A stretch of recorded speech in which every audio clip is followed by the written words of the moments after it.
My name is Olivia, 33 years old, and today I stand at the pinnacle of my state educational tech industry. But just a few years ago, my own mother sent a message to our family group chat that shattered my world. It read, "All my children are successful except you. You chose to be a lowly teacher, and I no longer see you as my daughter. Do not show your face at my Mother's Day dinner at the country club. Penelope has important investors attending, and your pathetic presence will humiliate us." I stood in my modest classroom washing finger paint off a desk for my nonverbal students. I did not shed a single tear. I simply tapped Leave Group, blocked their numbers, and walked away. Little did they know their cruel dismissal would set the stage for the governor himself to hand me the highest civilian honor right in front of their horrified faces. Before I continue this story, let me know where you are watching from in the comments below.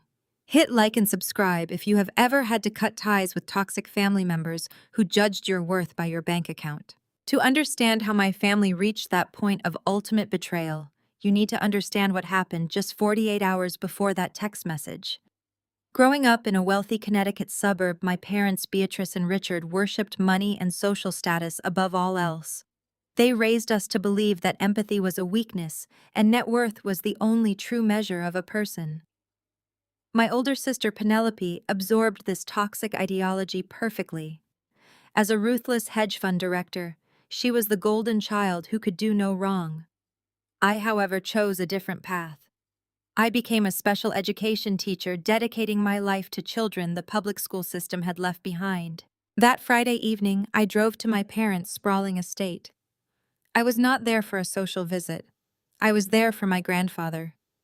Before he passed away, he had set aside a small trust of $10,000 specifically in my name. I desperately needed those funds. My classroom was severely underfunded, and I had 5 nonverbal autistic students who desperately needed specialized communication tablets to help them speak. I had researched the devices, filled out the paperwork, and only needed my father to release the funds from the family office account. When I walked into their opulent living room, the atmosphere was suffocatingly cold. Richard was pouring himself a glass of expensive scotch, not bothering to offer me a seat. I laid out my proposal on the glass coffee table, explaining how the communication tablets would change my students' lives. I will never forget the look of sheer disdain on his face. He took a slow sip of his drink and looked at me as if I were a stranger asking for spare change. His exact words were that his father's money would not be wasted on lost causes. He actually looked me in the eye and said, "Charity is for people who cannot build real wealth." Before I could even process the cruelty of his statement, the heavy oak doors of the living room swung open. In walked Penelope carrying an absurdly large shopping bag from an exclusive designer boutique. She pulled out a limited edition handbag, posing with it as if she were on a runway. Beatrice rushed over, clasping her hands in delight, praising how perfectly it would match Penelope's power suits. I sat there confused until Beatrice turned to me with a smug smile. She announced that they had already withdrawn my $10,000 trust that very morning. They had used my grandfather's money to buy Penelope that handbag. Beatrice claimed Penelope needed it to project power and secure high-net-worth clients at her firm. According to my own mother, an overpriced leather accessory was a better investment than giving a voice to children with disabilities. I stood up, my hands trembling with a mixture of shock and fury. I asked them how they could steal the only thing my grandfather had left specifically for me. Penelope just smirked, adjusting the strap of the stolen bag on her shoulder. She looked me up and down, mocking my practical clothes and sensible shoes. She called my career a glorified babysitting gig for failures. She laughed and told me that until I got a real job, I was nothing but dead weight dragging down the family legacy. The 3 of them stood together, laughing at my outrage, a united front of absolute cruelty. They expected me to break down.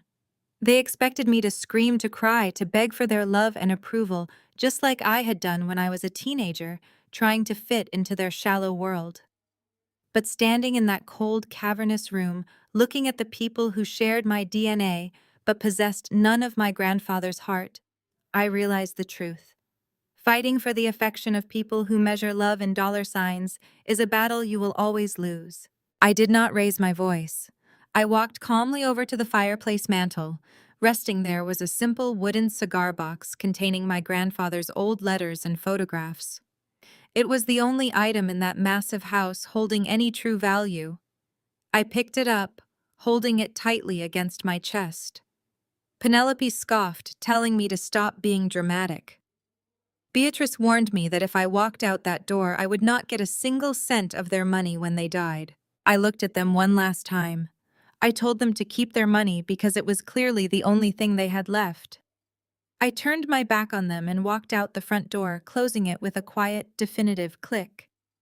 It was that silent departure that prompted my mother's vicious text message 2 days later. She wanted the last word. She wanted to be the one doing the discarding.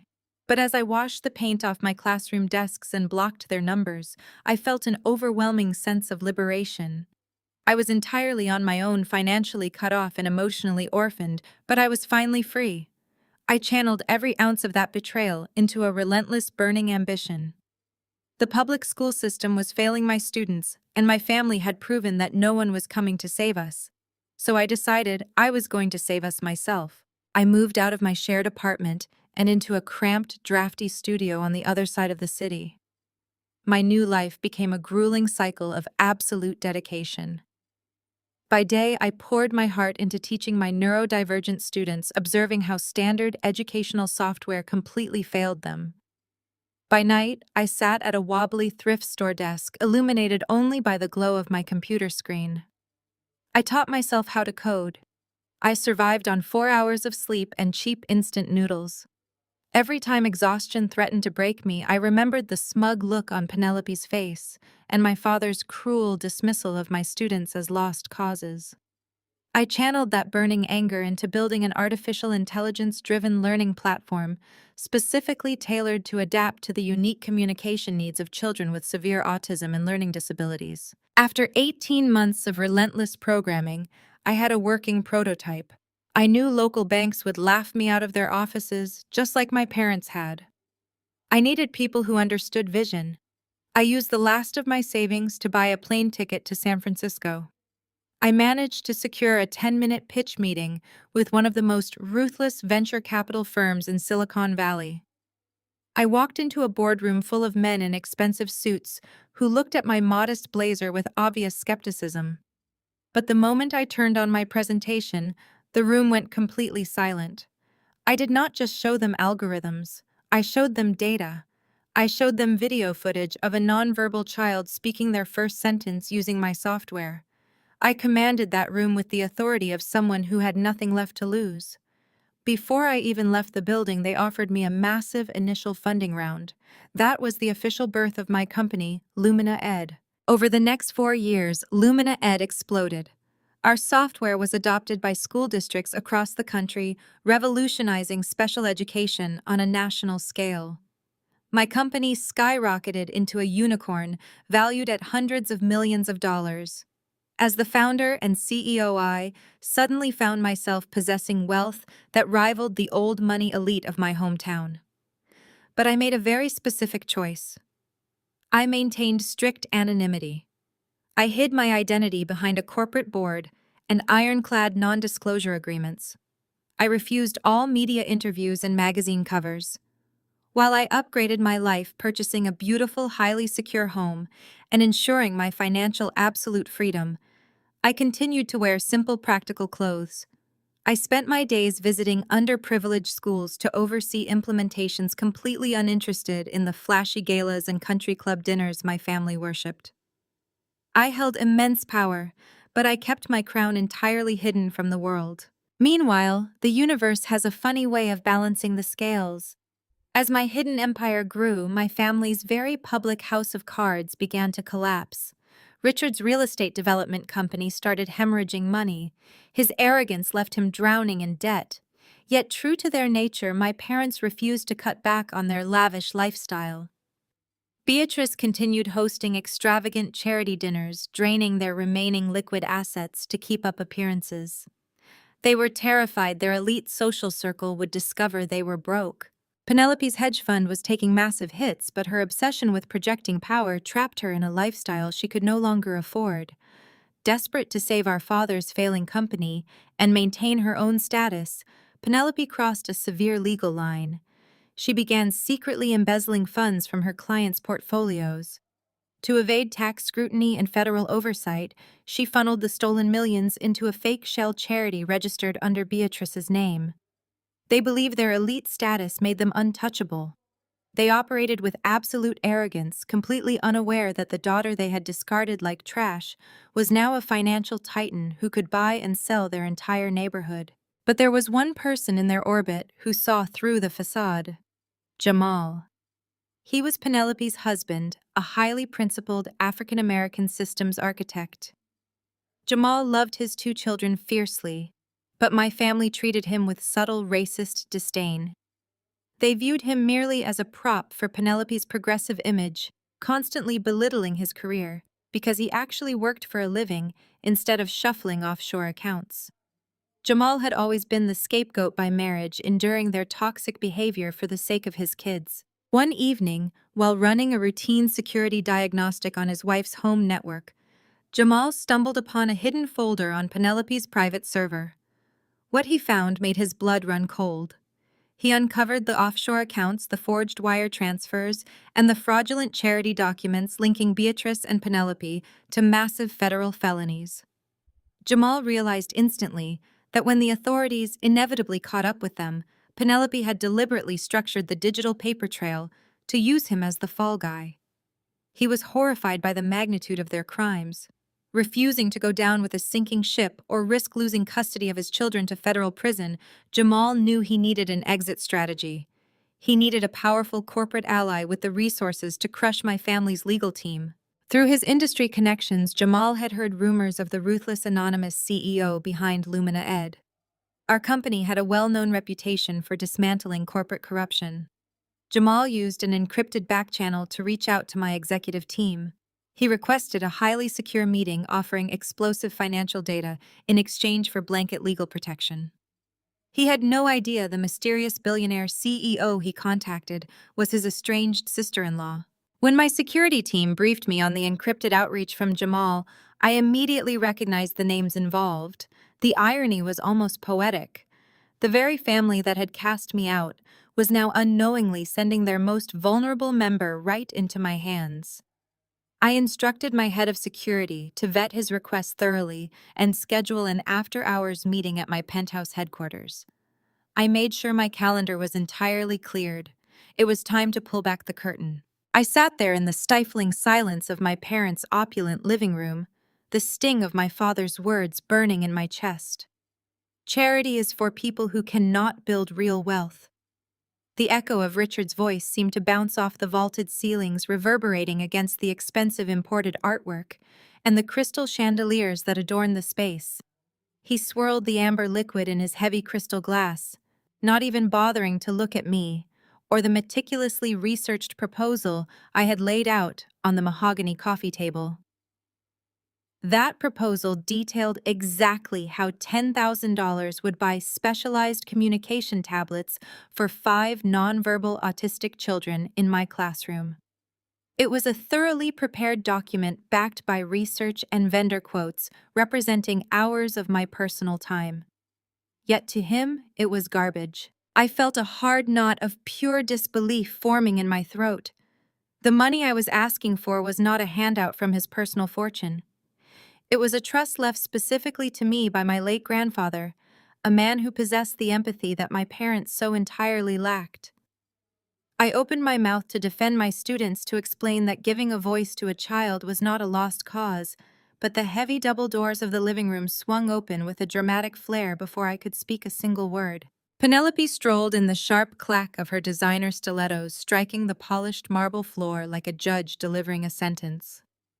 My older sister had always treated the world as her personal runway, and today was no exception. She wore a perfectly tailored, pristine white suit that screamed exorbitant wealth, her hair blown out to absolute perfection. But it was what she carried in her hand that immediately demanded the room's attention. Penelope casually tossed a brightly colored limited edition designer handbag onto the velvet sofa.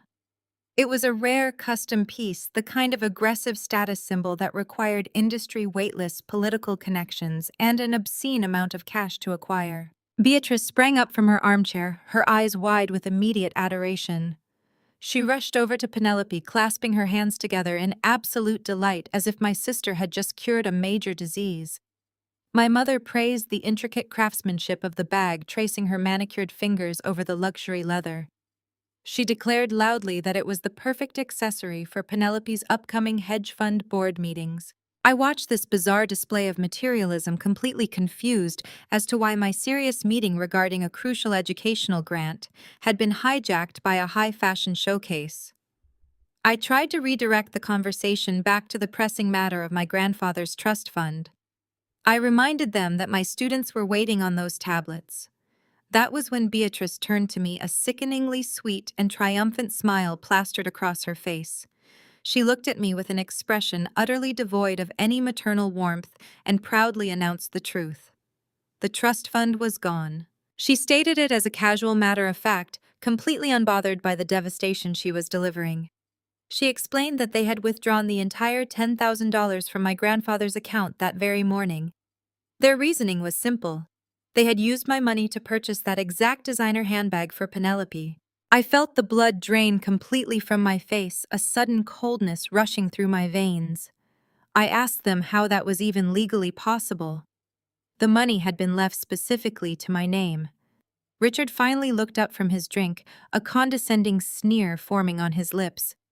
He reminded me that as the executor of the family office, he retained full discretionary power over how the trust funds were allocated until I reached a certain age or met his highly specific criteria of success.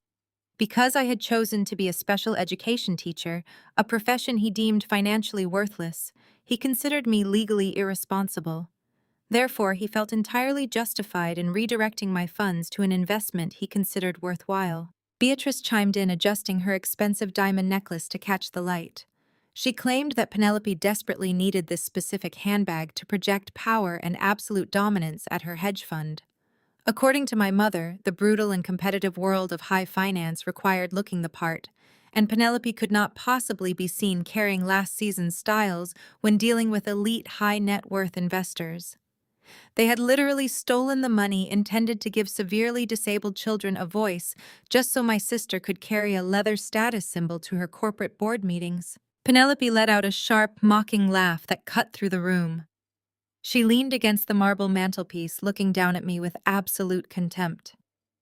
Her eyes slowly scanned my practical cardigan, my sensible flat shoes, and my exhausted posture.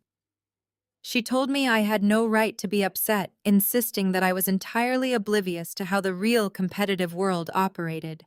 She smirked, her perfectly painted lips twisting into a cruel sneer, and called my teaching career a glorified babysitting gig for pathetic failures. She told me that while she was out securing millions in venture capital and elevating the family name to new heights, I was wiping paint off plastic tables and wasting my life on defective children who would never contribute anything meaningful to society. The sheer cruelty of her words hung heavy in the air, suffocating and toxic. But the worst part was not what Penelope said. The absolute worst part was the reaction of our parents. Richard chuckled, raising his scotch glass to Penelope in a silent, approving toast. Beatrice laughed along, nodding enthusiastically at her golden child's vicious insults.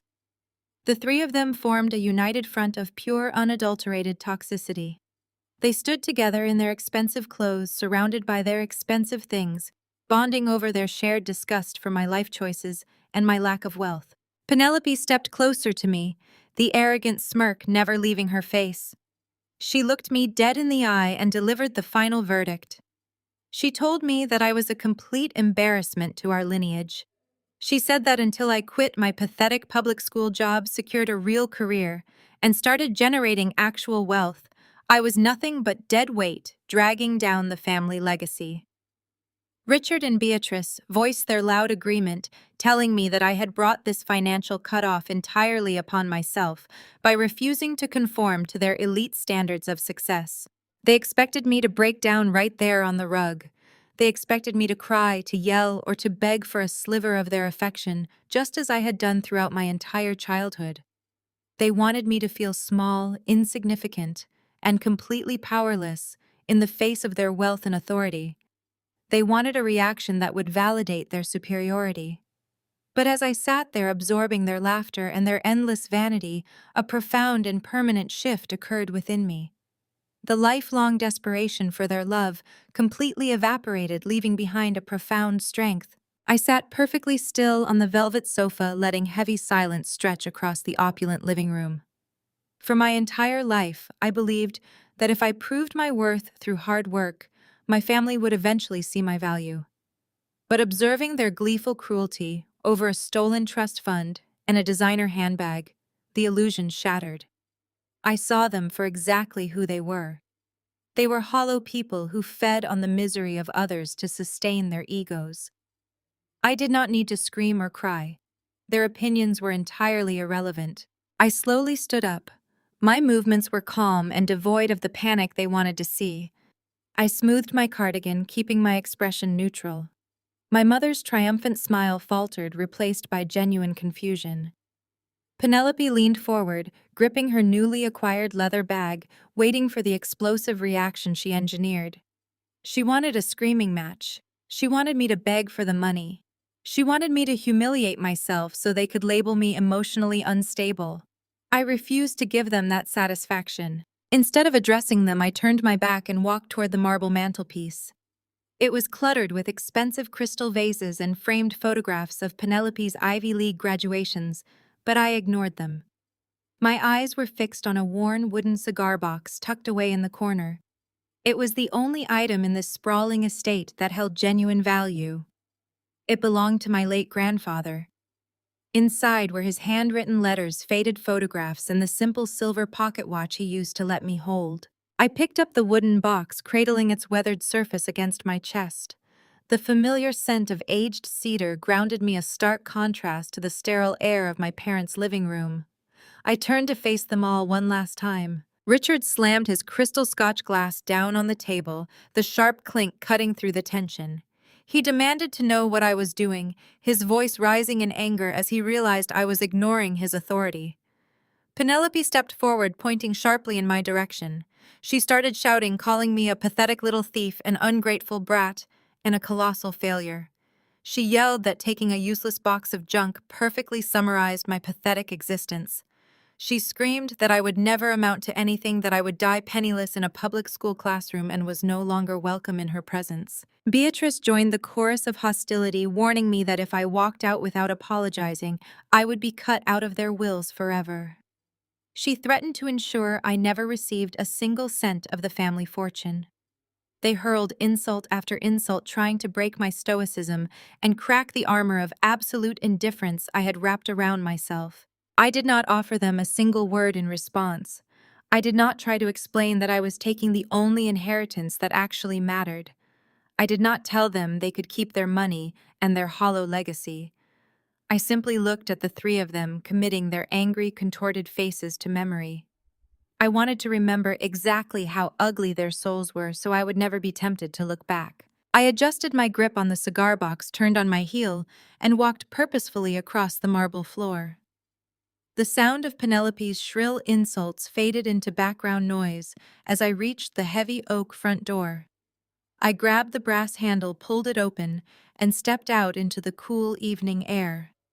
I pulled the door shut behind me, making sure it closed with a loud, definitive click. That single sound felt like a heavy chain snapping, the final severing of a lifelong burden. I walked down the manicured driveway to my car. My hands were perfectly steady as I unlocked the door and slid into the driver's seat. I placed my grandfather's box carefully on the passenger seat. I started the engine and drove away from the estate, not checking the rearview mirror once. By the time I reached my apartment, my plan was already in motion. The first phase of my silent departure was immediate digital erasure. I pulled out my phone, opened the family group chat, and read the cruel message my mother had sent to officially disown me.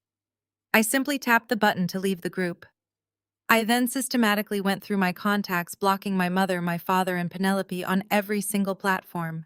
I blocked their phone numbers, email addresses, and social media accounts. I made sure the digital bridge between our lives was permanently destroyed. But digital erasure was not enough. I knew my mother would eventually try to reach out, not to apologize, but to demand attention when she realized she had lost her favorite target. I needed to vanish completely. The very next morning, I went to my landlord and paid a penalty to break my lease early. I spent the weekend packing my belongings into cardboard boxes. I rented a moving truck and hauled everything to a smaller studio apartment on the opposite side of the city. It was cramped, drafty, and smelled faintly of old paint, but to me, it felt like a palace. It was a space entirely my own, untouched by their judgment. I filed a change of address, ensuring my mail was redirected to a secure post office box rather than my physical residence. I changed my phone number, giving the new contact information only to my school administration and my landlord. I effectively became a ghost. I disappeared from their toxic ecosystem so thoroughly that they would have to hire a private investigator to find me. I traded the superficial comfort of a wealthy family for the absolute peace of total isolation. I was completely on my own, financially cut off, and emotionally orphaned. But as I unpacked my grandfather's wooden cigar box in my new tiny apartment, I had never felt more alive. I placed my grandfather's wooden cigar box on the cheap folding table that served as my dining room desk and entire command center. The cramped studio apartment was a fraction of the size of my childhood bedroom. The floorboards creaked with every step, and the single window let in a relentless winter draft that cut right to my bones. I had no television, no comfortable sofa, and absolutely no financial safety net. Yet looking around those four peeling walls, I felt an intense, burning clarity. The pain of my family's betrayal could have easily crushed me. The memory of my mother laughing while Penelope flaunted a designer handbag bought with stolen funds could have driven me into a deep depression. Instead, I weaponized that pain. I took every ounce of their cruelty, every sneer and every dismissive comment about my career, and I forged it into relentless ambition. My days remained dedicated to my classroom. Every morning I stood before my nonverbal autistic students and witnessed firsthand the catastrophic failures of the public education system. The administration handed us outdated, rigid educational software designed for neurotypical brains and expected miracles. I watched my students grow increasingly frustrated, striking their desks and retreating into their shells, because the standard technology simply could not bridge the gap in their communication. The system was treating them as lost causes, exactly as my father had. But I knew these children were brilliant. They just needed a key to unlock their specific cognitive patterns. Since my parents had stolen the $10,000 I needed to buy specialized communication devices, I realized I had to think bigger. Hardware was expensive and inaccessible. Software, however, could be deployed on the cheap refurbished tablets our school already possessed. I just needed to build a program capable of adapting in real time to the unique neurological pathways of each individual child. The only problem was that I did not know how to write a single line of code. That was how the most grueling chapter of my life began. My existence stripped down to an uncompromising 18-hour daily grind. When the final school bell rang at 3 in the afternoon, my second shift started. I would walk back to my freezing studio, brew a pot of the cheapest coffee I could find, and sit down at my folding table. I bought a bulky secondhand laptop and scoured the internet for free programming tutorials. I started with the absolute basics, forcing my tired brain to absorb the syntax of Python and the fundamental principles of software engineering. At first, it was like trying to learn a foreign language while underwater. I stared at error messages until my vision blurred, my fingers cramping over the worn keyboard. But every time I wanted to slam the laptop shut and surrender to exhaustion, the image of Richard sipping his scotch and calling my students worthless flashed in my mind. That memory acted like pure adrenaline. I would wipe my eyes, refill my coffee mug, and dive back into the code. Weeks turned into months of total isolation. My studio apartment slowly transformed into the physical manifestation of my obsession. Empty coffee cups multiplied across every available surface, stacking up like monuments to my sleep deprivation. Stacks of library books on cognitive psychology and machine learning formed jagged towers against the walls. I survived on a strict diet of peanut butter toast and sheer willpower. I functioned on a maximum of 4 hours of sleep a night. My alarm would blare at 5 in the morning, and I would drag my exhausted body back to the classroom to teach only to return and resume coding the moment the school day ended. I was building an artificial intelligence-driven learning platform from scratch. I mapped out complex algorithms designed to analyze a student's micro-interactions with the screen. If a child showed frustration through rapid tapping, the AI would instantly simplify the visual interface to reduce sensory overload. If they demonstrated hyperfocus on specific shapes or colors, the algorithm would dynamically rewrite the lesson plan to incorporate those exact visual triggers. I was teaching the software to read the minds of children who could not speak. The rapid sequence of my days blurred into a continuous loop of glowing screens and lines of code reflecting in my exhausted eyes. I typed until my knuckles ached, debugging scripts long after the city outside my window had gone entirely silent. I tested the logic models during my lunch breaks at school, observing my students, and frantically jotting down behavioral metrics in a spiral notebook. I fed that raw data directly into the machine learning models I was constructing at night. The deeper I went into the programming, the more I realized I was creating something unprecedented. I was not just building an educational app. I was engineering a revolutionary communication bridge. I refined the neural networks, pushing the cheap processor of my refurbished laptop to its absolute limits. The fan whined, constantly protesting the massive loads of data I forced it to compute. There were moments of profound technical failure where entire segments of code collapsed, requiring me to scrap days of work and start over. But I never stopped. I could not stop. Finally, after a year and a half of relentless punishing effort, I stared at a clean, error-free compilation screen. I pressed execute, holding my breath as the loading bar crawled across the monitor. The interface blossomed onto the screen, clean, adaptive, and highly responsive. I ran the simulation protocols, watching the AI instantly adjust its parameters based on the simulated behavioral inputs. It worked flawlessly. The algorithms adapted exactly as I had designed them to. I sat back in my creaking chair, the harsh glow of the monitor illuminating my hollow cheeks and the dark circles under my eyes. My hands were shaking, but a fierce, triumphant smile broke across my face. I had done it. I had built the prototype. Now I just needed the capital to bring it to the world. I knew local banks would dismiss me as a delusional public school employee. To scale this technology, I needed aggressive capital from people who understood disruptive innovation. I spent 3 weeks sending cold emails containing a secure link to my prototype demonstration to every major venture capital firm in Silicon Valley.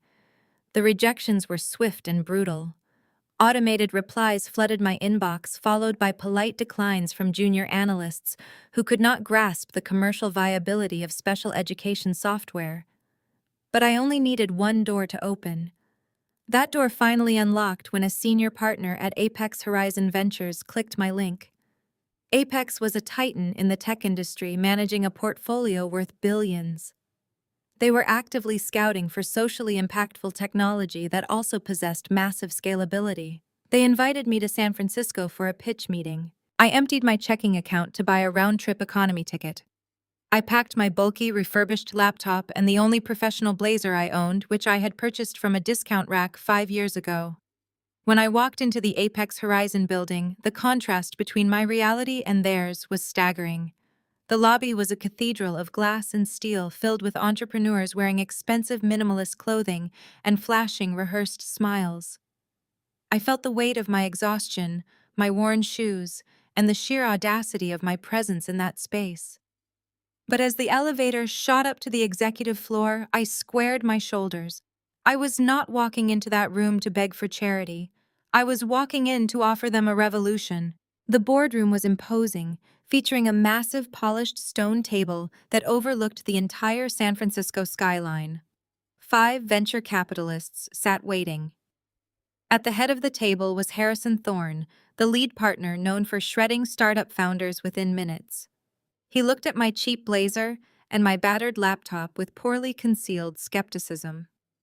He leaned back in his leather chair, steepling his fingers, and openly questioned why a public school teacher thought she could compete in the aggressive world of educational technology. He bluntly stated that teaching was a noble pursuit, but building a scalable tech company required ruthless business acumen and highly advanced coding architecture. He assumed I was just another well-meaning educator with a cute idea and zero execution capability. I did not flinch. I did not apologize for my background. I looked Harrison dead in the eye and told him that my frontline teaching experience was exactly what made my technology lethal to the current market leaders. I connected my laptop to their massive presentation screen, bypassing the standard slideshow of buzzwords and financial projections. Instead, I booted up the live prototype. I pulled up the raw, anonymized datasets from my classroom testing.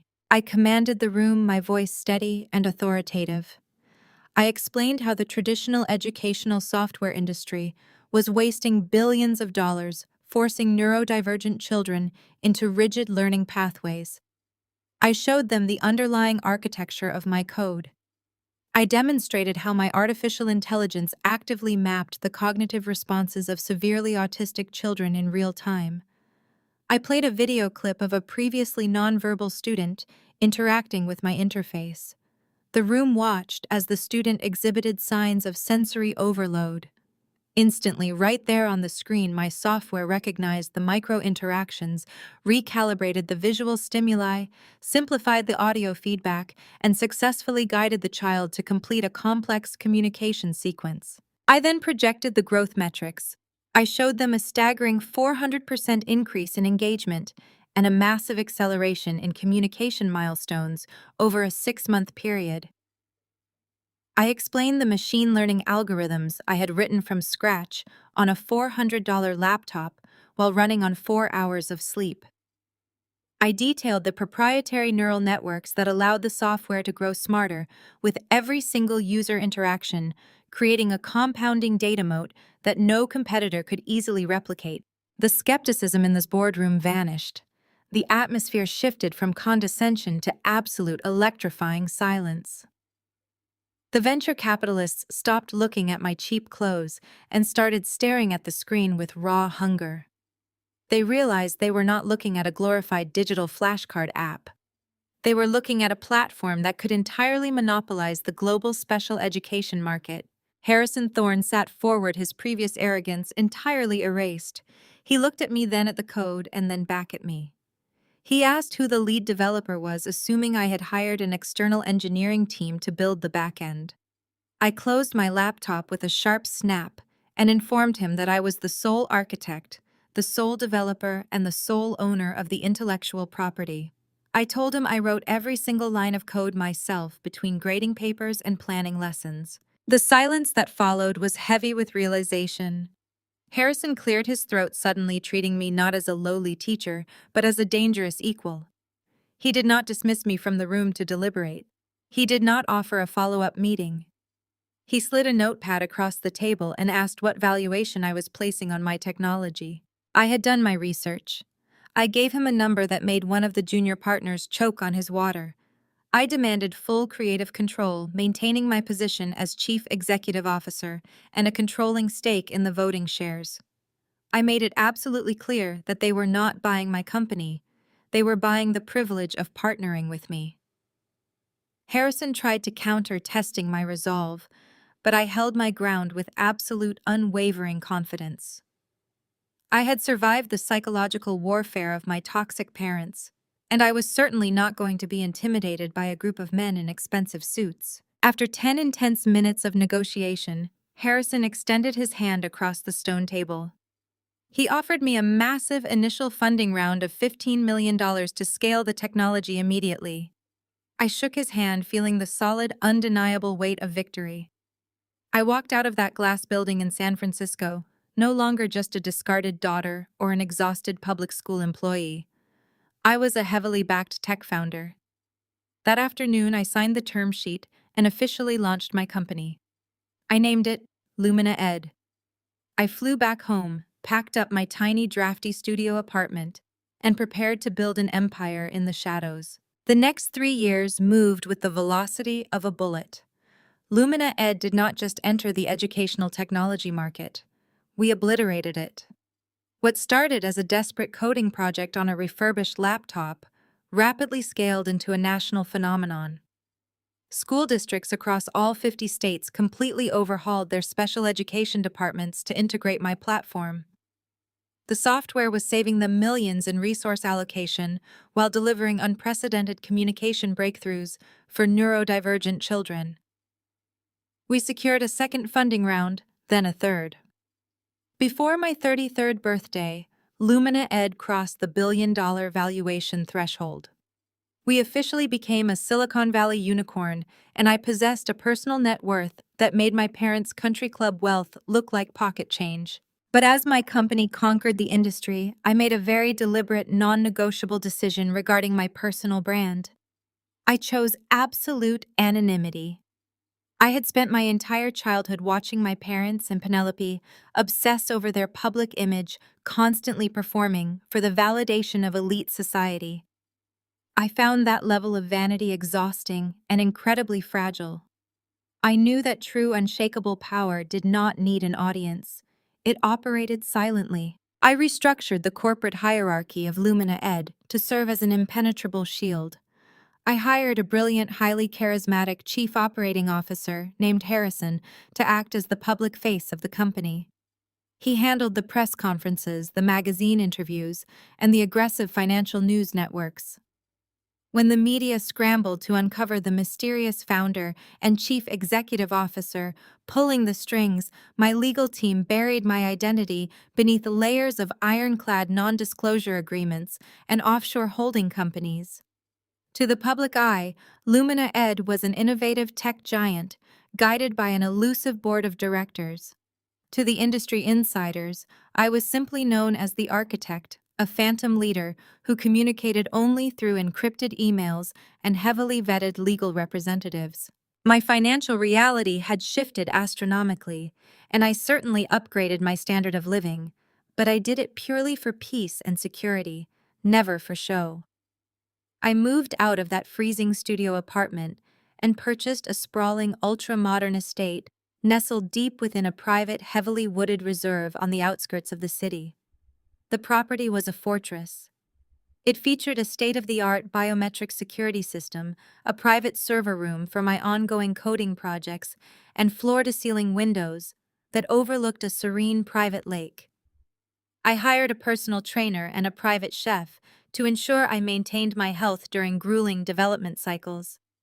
I bought top-tier technology and resources to streamline my workflow and protect my absolute privacy. Yet if you saw me walking down the street, you would never suspect I was a billionaire. I absolutely refused to wear the aggressive logo-heavy designer brands my mother and sister worshipped.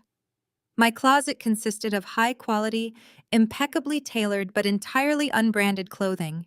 I still wore practical blazers, comfortable slacks, and sensible flat shoes. I drove a reliable, unassuming hybrid SUV instead of a flashy imported sports car. I had zero interest in projecting wealth because I had nothing to prove to anyone. The desperate need for social validation had been permanently burned out of me the day I walked out of my parents' living room. Instead of spending my weekends attending the exclusive charity galas and high society auctions that defined my family's entire existence, I spent my time in the trenches. I dedicated my schedule to conducting unannounced, undercover visits to the most severely underfunded public schools in the state. I would slip into the back of special education classrooms, wearing a simple visitor badge, posing as a basic tech support technician sent by the district.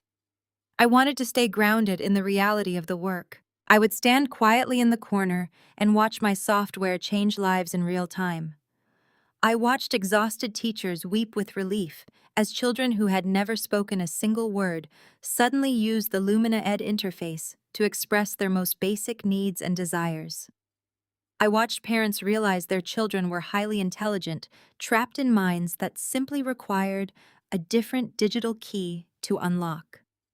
Those quiet moments in drafty classrooms with peeling paint were my true dividends.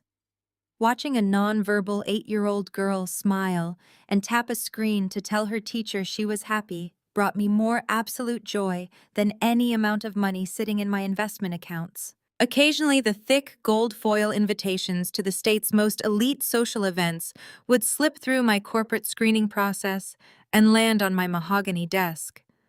They were the exact same galas my mother spent a fortune to attend, desperately climbing the social ladder to secure her place among the political and financial elite.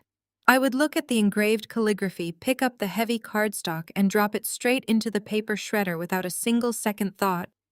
I truly did not want their hollow networking opportunities or their incredibly superficial, meaningless praise. My daily life was perfectly and methodically orchestrated. I commanded an empire that was systematically dismantling the outdated educational structures of the country. Yet I maintained the quiet, peaceful existence of a ghost. I held the kind of immense industry shifting power that could dictate state legislation and influence federal education budgets. My legal teams drafted policy recommendations that governors eagerly signed into law. I controlled a vast network of philanthropic funds that could rescue or ruin entire school districts with a single automated wire transfer. But I kept my crown entirely hidden from the public eye. I was a towering titan moving invisibly through a shallow world that my toxic family was desperately trying to conquer.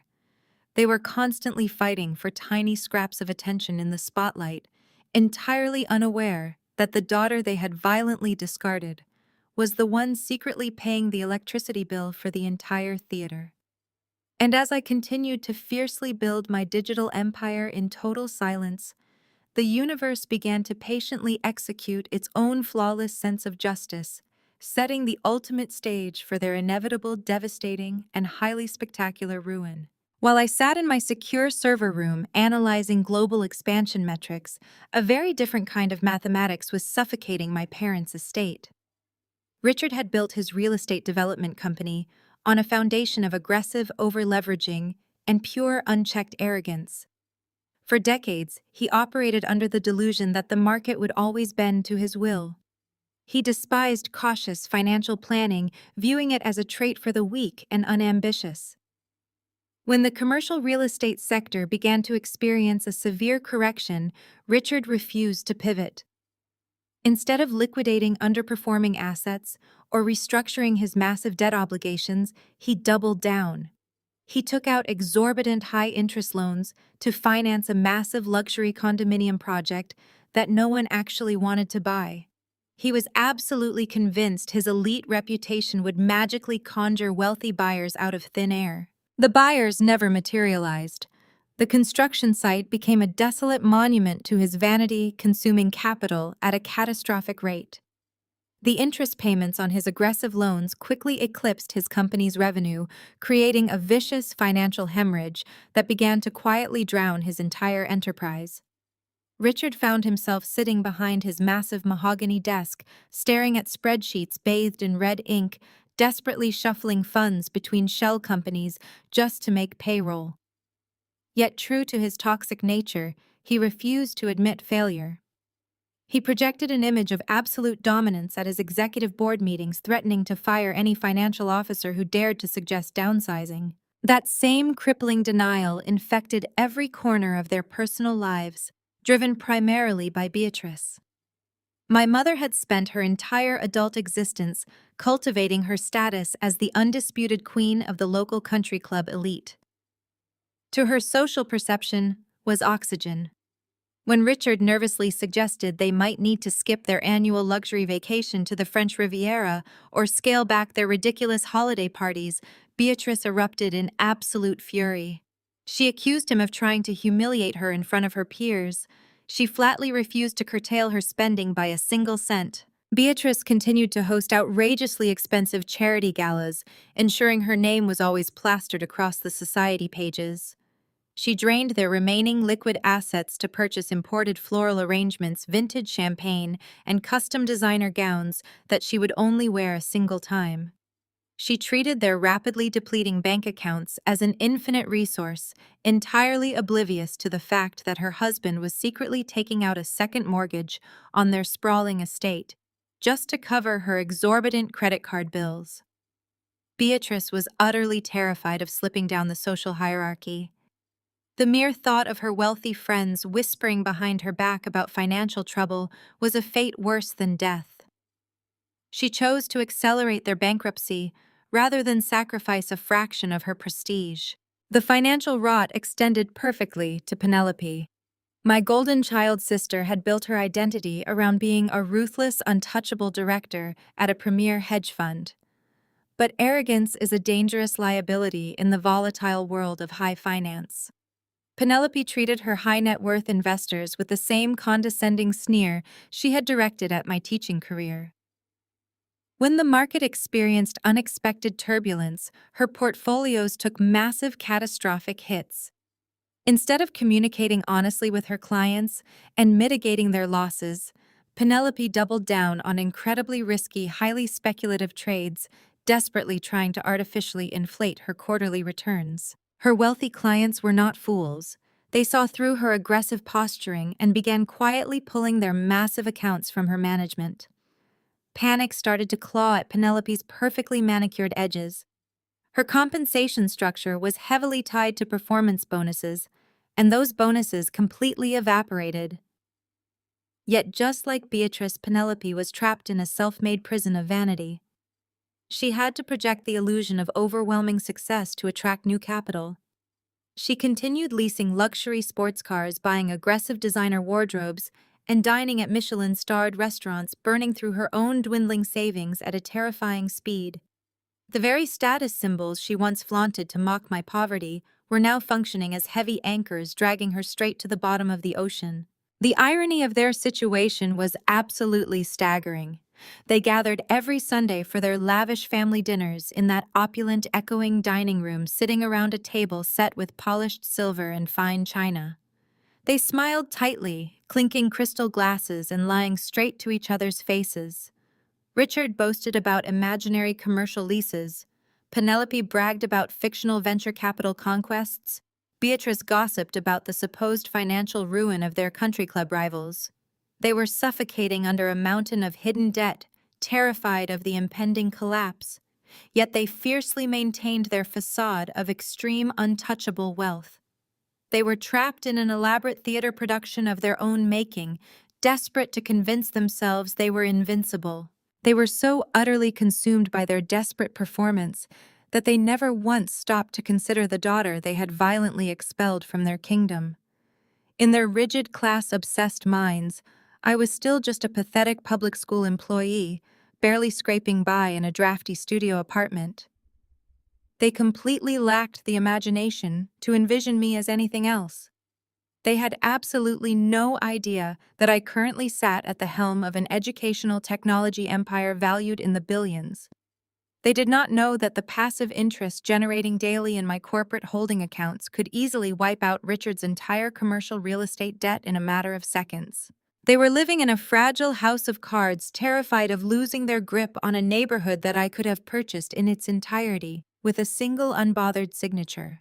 I had become the very definition of the wealth and power they worshipped, but I operated in a league they could not even begin to comprehend. They were drowning in the shallow end of the pool, while I owned the entire ocean. And as their financial desperation grew, Penelope would inevitably make a catastrophic decision that sealed their fate. The crushing weight of maintaining their opulent illusion finally fractured Penelope's moral compass completely. At her prestigious hedge fund, the walls were rapidly closing in. Her top-tier investors, wealthy individuals who expected aggressive returns, were growing increasingly impatient with her stagnant portfolios. They demanded meetings, demanding to see the underlying assets, demanding explanations for why their quarterly statements looked so bleak. At the exact same time, Richard was relentlessly pressuring her behind closed doors. He cornered her in the library of his sprawling estate, his face pale and slick with panicked sweat, begging his golden child for a massive influx of cash to satisfy his predatory lenders. He framed it not as a bailout, but as a temporary bridge loan to save the family legacy.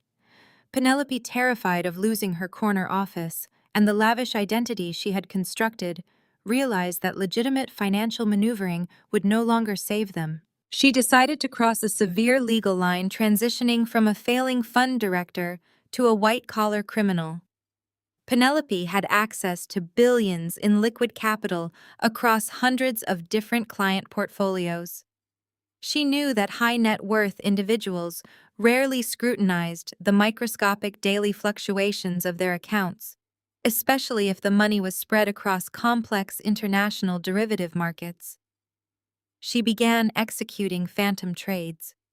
She systematically skimmed fractions of a percent from her most inactive accounts, siphoning off hundreds of thousands of dollars a week. It was a digital sleight of hand hiding her theft within the chaotic noise of global market volatility, but stealing the money was only the first step of her catastrophic plan.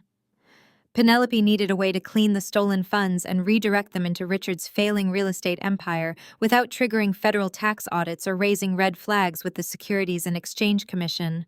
She needed a flawless vehicle for money laundering, and she found the perfect unwitting accomplice in our mother. Beatrice had always craved the adoration of elite society, viewing philanthropy not as a moral duty, but as the ultimate status symbol. Penelope weaponized that exact vanity against her. Over a glass of vintage champagne on the country club terrace, Penelope pitched Beatrice a brilliant idea. She suggested they launch a private philanthropic foundation, framing it as an exclusive charity meant to elevate the family name and secure Beatrice's legacy as a patron of the community. Beatrice was instantly captivated by the prospect of hosting lavish fundraising galas and seeing her name engraved on plaque dedications. She eagerly signed the incorporation documents. Penelope slid across the table, completely ignoring the complex financial clauses hidden in the fine print. In a matter of days, the shell charity was officially registered under Beatrice's name and tax identification number, granting it immediate tax-exempt status. With the fake charity fully operational, Penelope accelerated her embezzlement scheme. The stolen funds from her clients' portfolios were quietly wired into offshore holding accounts, scrubbed clean, and then routed directly into the charity's main operating fund as anonymous corporate donations. Beatrice, acting as the director of this fraudulent enterprise, believed she was simply managing wealthy benefactors' money. Penelope then orchestrated massive payouts from the charity directly into Richard's commercial real estate company. They disguised these illegal transfers as massive grants for community infrastructure development and urban renewal projects. The money laundering pipeline was incredibly efficient and entirely illegal. Richard used the stolen funds to temporarily satisfy his predatory lenders and keep his construction sites operational, projecting a renewed aura of dominance to his rivals. Beatrice threw a staggering, incredibly expensive launch party for her fake charity, accepting the applause of her wealthy friends while proudly displaying the fraudulent donation figures. Penelope breathed a sigh of relief, paying off her luxury car leases and maintaining her iron grip on her executive position at the hedge fund. They had successfully constructed a highly illegal house of cards built on grand larceny, tax evasion, and wire fraud. The sheer audacity of their crimes was breathtaking, yet they operated without a single ounce of fear or remorse. In their minds, the rules applied only to the working class, to the very people they stepped on to maintain their elevation. They firmly believed that their pristine public image, their expensive zip code, and their designer wardrobes rendered them absolutely untouchable by law enforcement. They hosted Sunday dinners, toasting to their renewed financial vigor, entirely convinced of their own untouchable brilliance. Richard boasted about outsmarting the market completely, ignoring the fact that his company was surviving on stolen client funds. Beatrice basked in her new identity as a major philanthropist, blind to the reality that she was acting as the primary mule for a massive federal crime. Penelope strutted through her firm with renewed arrogance, believing her digital sleight of hand was completely untraceable. They were intoxicated by their own deceit, completely blinded by the illusion of their manufactured superiority. They failed to realize that white-collar crimes of this magnitude always leave a digital footprint. In her desperate rush to save the family legacy, Penelope made sloppy technical errors. She moved money across servers and networks without properly securing the encryption protocols. She assumed that because her family did not understand cybersecurity, no one else would look closely enough to spot the anomalies in the network traffic. They were currently standing at the very peak of their fraudulent empire, looking down at the world with utter contempt. They felt completely invincible, safely shielded by their arrogance and their stolen wealth. They had absolutely no idea that the digital alarm bells were already ringing quietly in the background, or that the very person they relied on to maintain their secure networks was about to stumble directly into the heart of their criminal conspiracy. The trap was set by their own hands, and the devastating countdown to their spectacular destruction had officially begun. Every single stolen dollar, every forged signature, and every fake charitable grant was meticulously recorded and permanently preserved in the hidden system logs. Those hidden system logs were exactly what Jamal was staring at on a quiet Tuesday night.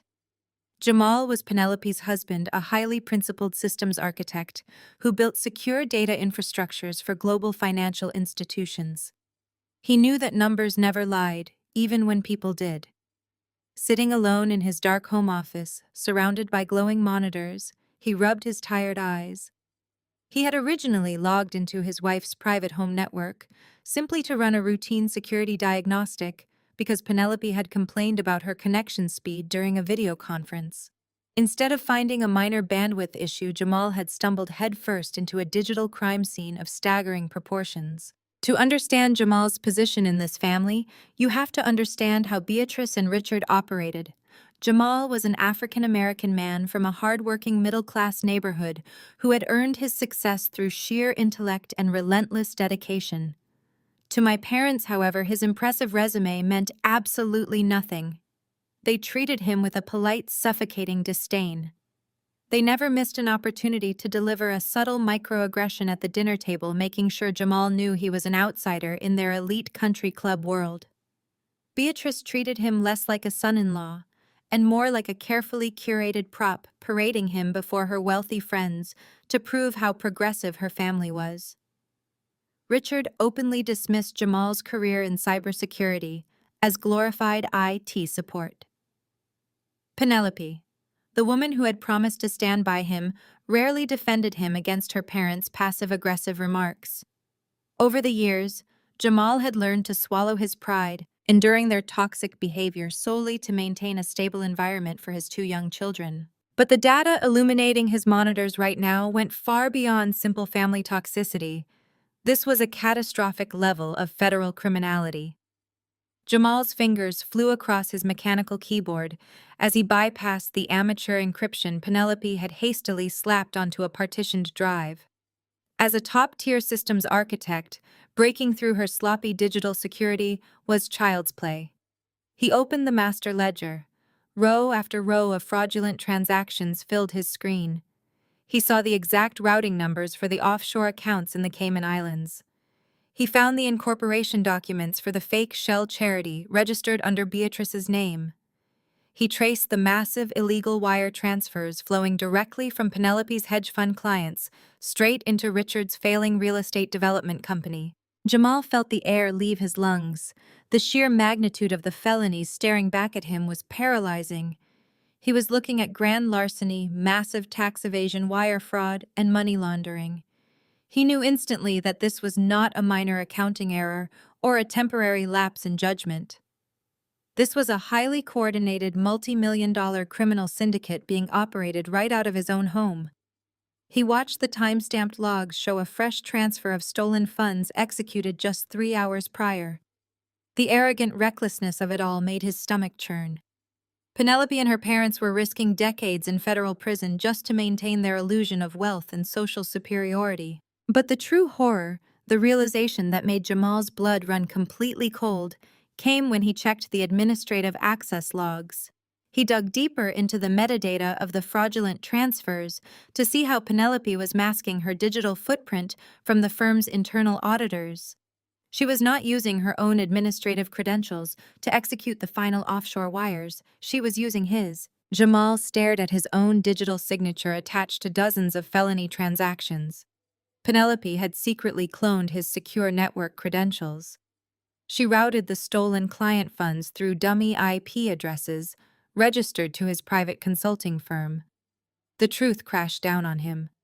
Penelope was not just stealing money to save her father. She was meticulously framing her own husband. She knew that when the Securities and Exchange Commission and the Federal Bureau of Investigation inevitably raided her hedge fund, the digital trail would lead directly away from her and point straight to Jamal. She built a perfect narrative where her brilliant husband uses his technical expertise to hack her firm and siphon funds. She was planning to serve the father of her children to the federal government on a silver platter just to save her own skin. A cold, sharp wave of adrenaline washed over Jamal. The loyalty he had maintained for his wife completely evaporated, replaced by a fierce, undeniable instinct to protect his children and himself. He thought about his son and daughter sleeping peacefully down the hall. They were the main reason he had stayed in this marriage. He refused to let them visit their innocent father behind the glass of a federal penitentiary. He knew he could not confront Penelope. If he showed his hand now, she and Richard would immediately destroy the servers, erase the evidence, and accelerate their timeline to throw him to the authorities.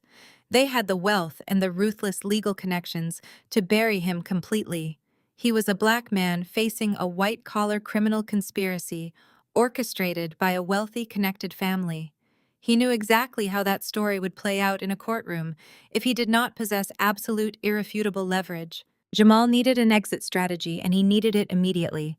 He began quietly downloading every single file, every forged signature, and every network log onto an encrypted external hard drive. He secured the evidence of his innocence and their absolute guilt. But evidence alone was not enough. He needed a corporate ally with the resources to crush Richard's legal team and shield him from the inevitable fallout. He needed someone who specialized in dismantling corrupt enterprises and possessed the political capital to guarantee his absolute immunity. Jamal locked the encrypted drive in a safe behind his bookshelf. He sat back in the darkness of his office, his mind racing through his extensive industry contacts, searching for a force powerful enough to bring down his treacherous wife and her toxic family. Jamal knew that traditional law enforcement would be too slow and vulnerable to Richard's political connections. If he walked into a federal bureau office with his hard drive, Penelope's attorneys would immediately spin the false narrative. They would paint him as a disgruntled husband attempting to extort his wealthy in-laws. They would bury him in injunctions and drag him through brutal litigation while destroying his relationship with his children. He needed a predator capable of swallowing his wife's hedge fund and Richard's real estate empire whole before they realized they were bleeding. He needed a corporate leviathan. Jamal spent 3 nights scouring financial back channels, analyzing recent hostile takeovers and aggressive corporate maneuvers. He cross-referenced capital acquisitions, searching for a specific entity. He wanted a firm that operated with precision, possessed overwhelming capital, and held a reputation for dismantling corrupt enterprises. His search parameters continually pointed to a single entity dominating the educational technology sector: Lumina Ed. To the public, Lumina Ed was simply a tech company revolutionizing classrooms nationwide. But within the networks of elite systems architects, the company was known for something far more intimidating. Lumina Ed functioned exactly like an impenetrable digital fortress. Their legal team was infamous for obliterating fraudulent contractors and corrupt politicians who attempted to siphon state educational funds. At the helm of this unstoppable machine was an anonymous chief executive officer known only in industry whispers as the Architect. The Architect possessed a mythical reputation for calculated efficiency and wielded the exact political leverage Jamal desperately required. Jamal realized Lumina Ed had recently started acquiring commercial real estate properties to build community educational hubs. They were actively expanding into Richard's exact sector. If Jamal handed them proof of massive fraud within a competing real estate empire and a hedge fund, Lumina Ed could orchestrate a devastating corporate raid. In exchange for this explosive data, Jamal could demand the absolute legal protection and airtight custody agreements he needed to secure his children's future. It was the perfect exchange of raw power and actionable information. Contacting a billionaire phantom was an incredibly difficult task. The architect did not have a public email address, a phone number, or a corporate profile. Any standard communication sent through the company's heavily monitored public portals would be instantly intercepted and discarded by layers of aggressive public relations managers. Jamal had to utilize his elite skills as a systems architect to secretly forge an invisible path directly to the very top. He initiated a highly sophisticated digital tracing program, entirely bypassing the superficial public-facing servers of Lumina Ed and mapping the complex underlying infrastructure of their internal corporate network. He worked silently in the freezing dark of his home office, meticulously hiding his IP address through a labyrinth of international proxy servers to ensure Penelope's security software remained completely blind to his covert activities. After hours of complex digital maneuvering, Jamal successfully identified a heavily encrypted secure communication node utilized exclusively by the Lumina Ed executive board. He breached the outer firewall with surgical precision, leaving absolutely no trace of his digital intrusion. He then rapidly drafted a highly classified self-destructing message directed straight to the anonymous chief executive officer. Jamal carefully chose every single word, fully knowing he had only one chance to capture the architect's attention. He did not reveal his own name, nor did he name Penelope or Richard directly. He fiercely needed to maintain his leverage until they were sitting face to face in a secure environment. Instead, he outlined the exact staggering scale of the criminal syndicate. He described a multi-million-dollar money laundering operation, securely connecting a prominent hedge fund to a failing commercial real estate firm, utilizing a fake charitable foundation as an illegal tax-exempt shield. He included a tiny, heavily redacted snippet of the digital ledger as undeniable proof of life, showing a massive transfer of stolen funds to the Cayman Islands. He concluded the message with a firm, non-negotiable demand. He offered to hand over the complete unredacted decryption keys and the entirety of the financial evidence in exchange for absolute legal immunity and top-tier corporate protection during the impending federal fallout. He formally requested a secure, in-person meeting at a location of the architect's choosing within 24 hours. He set the message to automatically delete itself 10 seconds after being read, ensuring absolutely no digital evidence remained lingering on the Lumina Ed corporate servers. Jamal stared at the flashing white cursor on his glowing monitor, his heart hammering violently against his ribs. The sheer magnitude of what he was about to do washed over him in a cold wave. Pressing the send button meant declaring open catastrophic war on the powerful family he had married into. It meant crossing a definitive point of no return. But then he thought of his young son and daughter sleeping safely down the hall, completely unaware of the radioactive legal threat their own mother had carelessly placed over their home. He thought of the smug, racist disdain Richard and Beatrice constantly aimed at him across the polished mahogany dinner table. His resolve instantly hardened into solid, unbreakable steel. He forcefully pressed the execute key. The encrypted message vanished from his screen, shooting instantly through the digital ether directly into the highly fortified servers of Lumina Ed. Jamal leaned back in his leather chair, exhaling a long, shuddering breath into the empty room.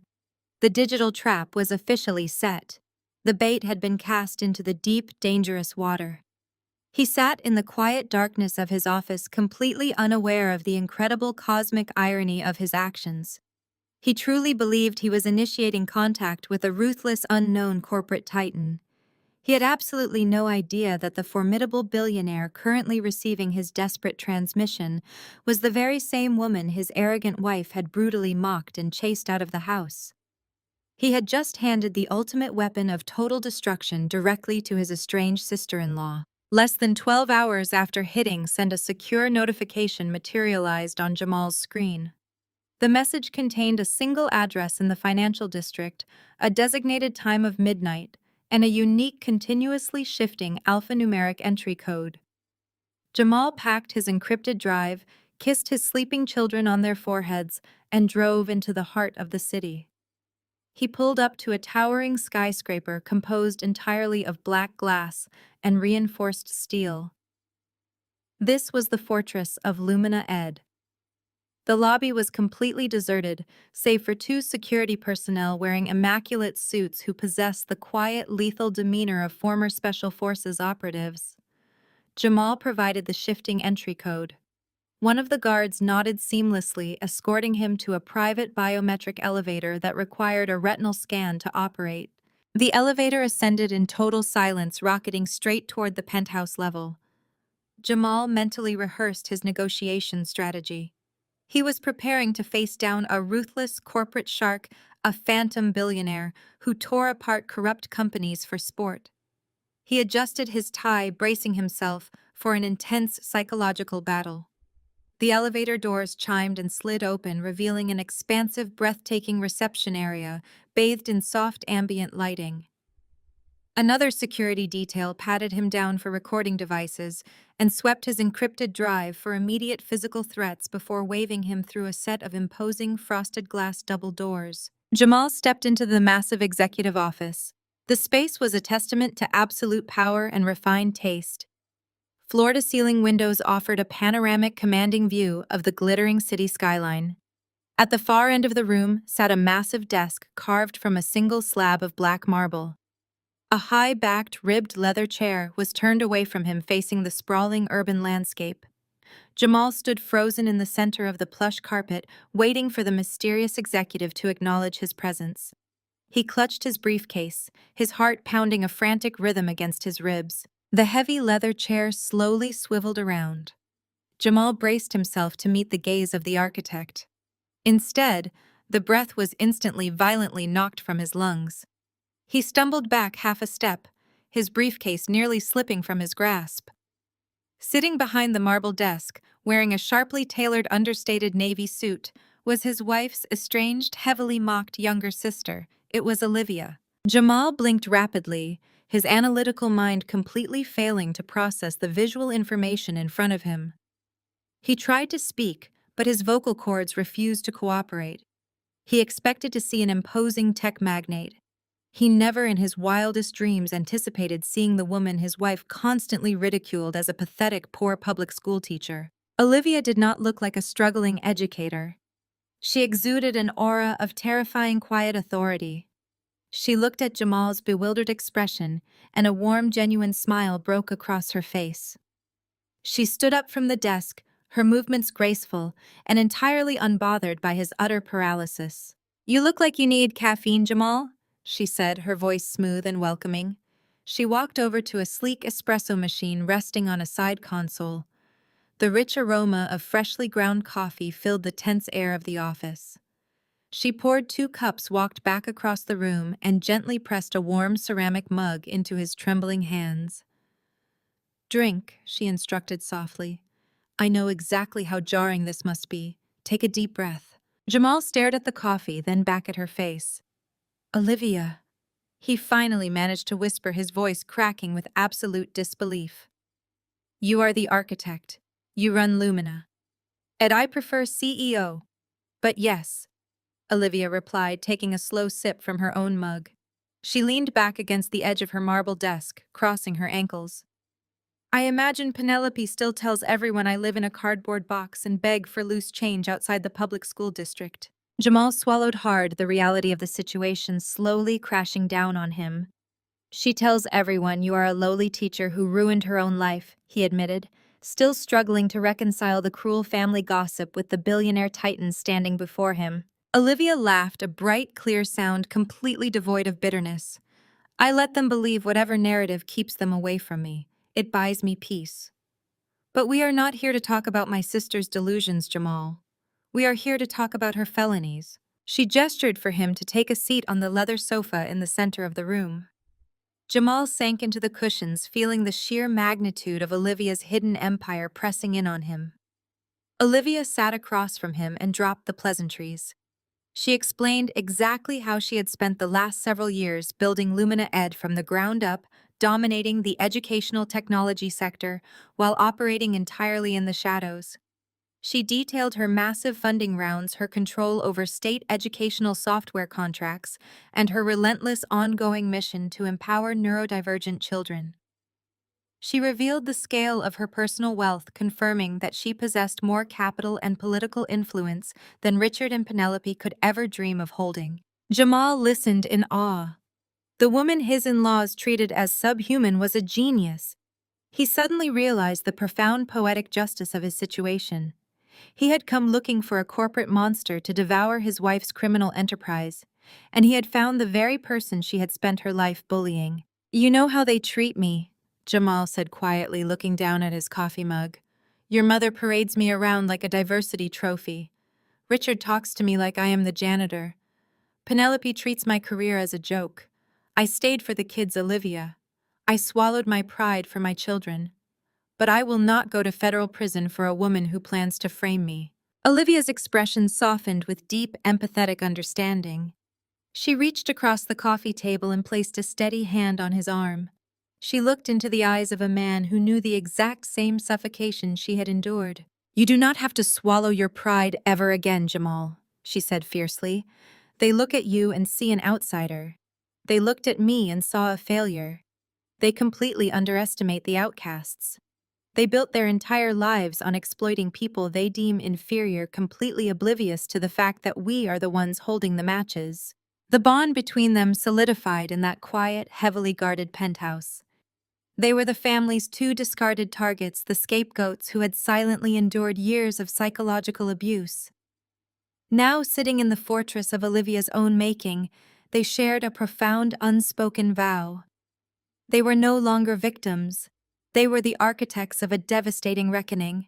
Jamal sat up straight, his fear entirely replaced by a cold, calculating resolve. He unzipped his briefcase and pulled out the encrypted hard drive. He set the heavy metal device on the glass table between them. It contained every forged signature, every illegal wire transfer, and the absolute proof of Penelope's intent to frame him.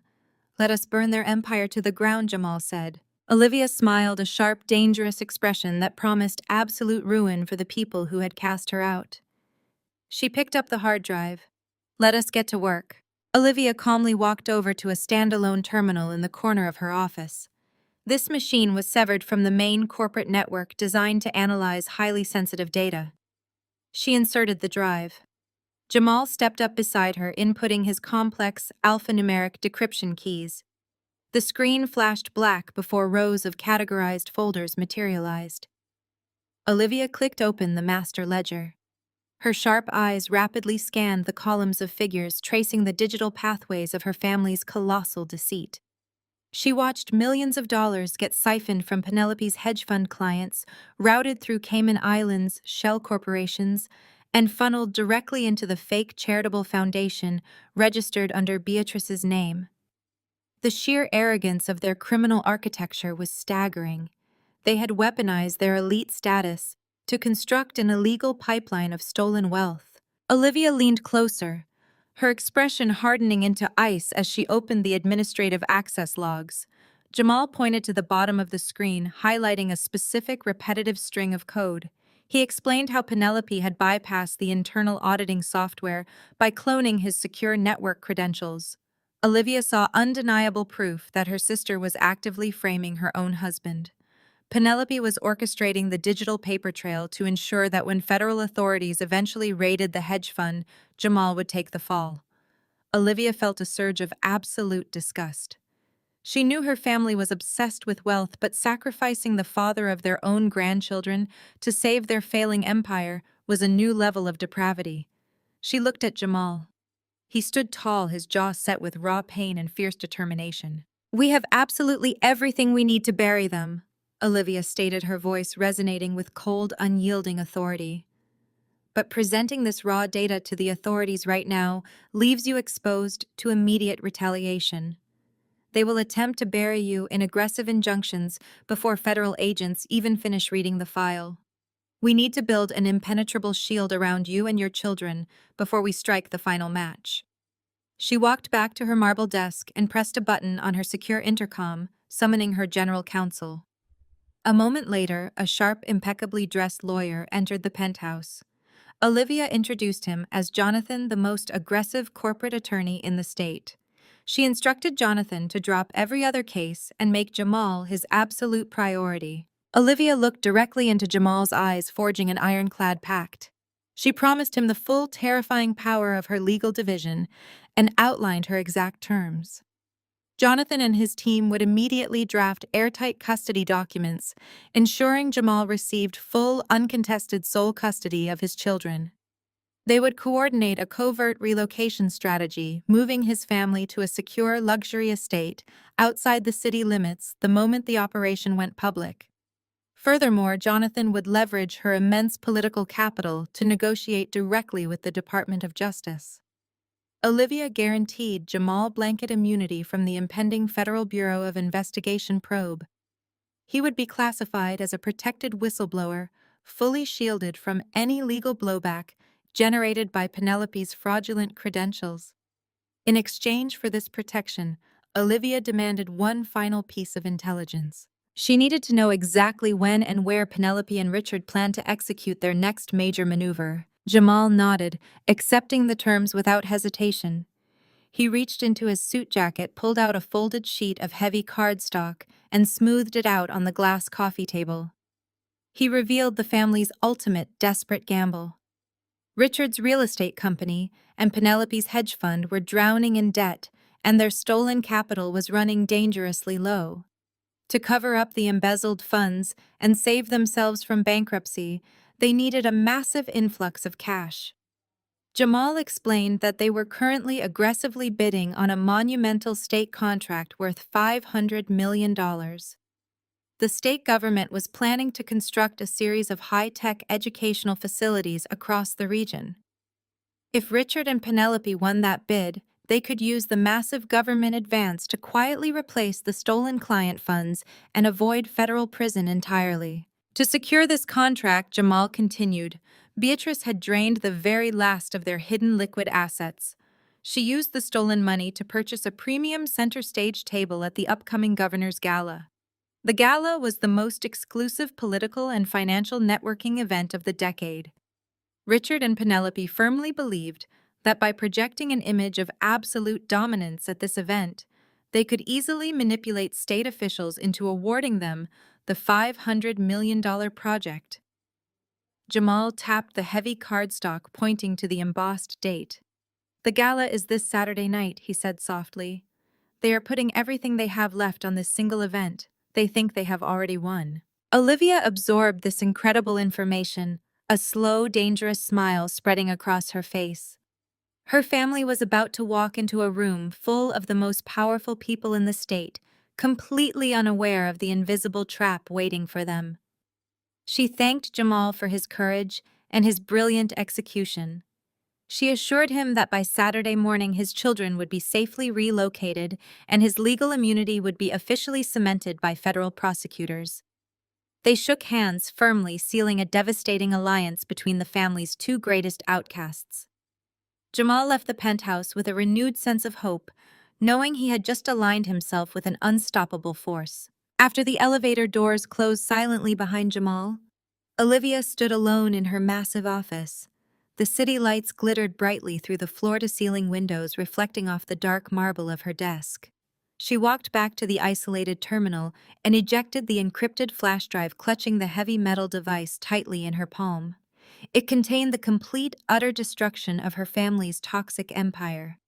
She walked over to her secure safe, locked the drive inside, and spun the heavy metal dial. The countdown had officially begun.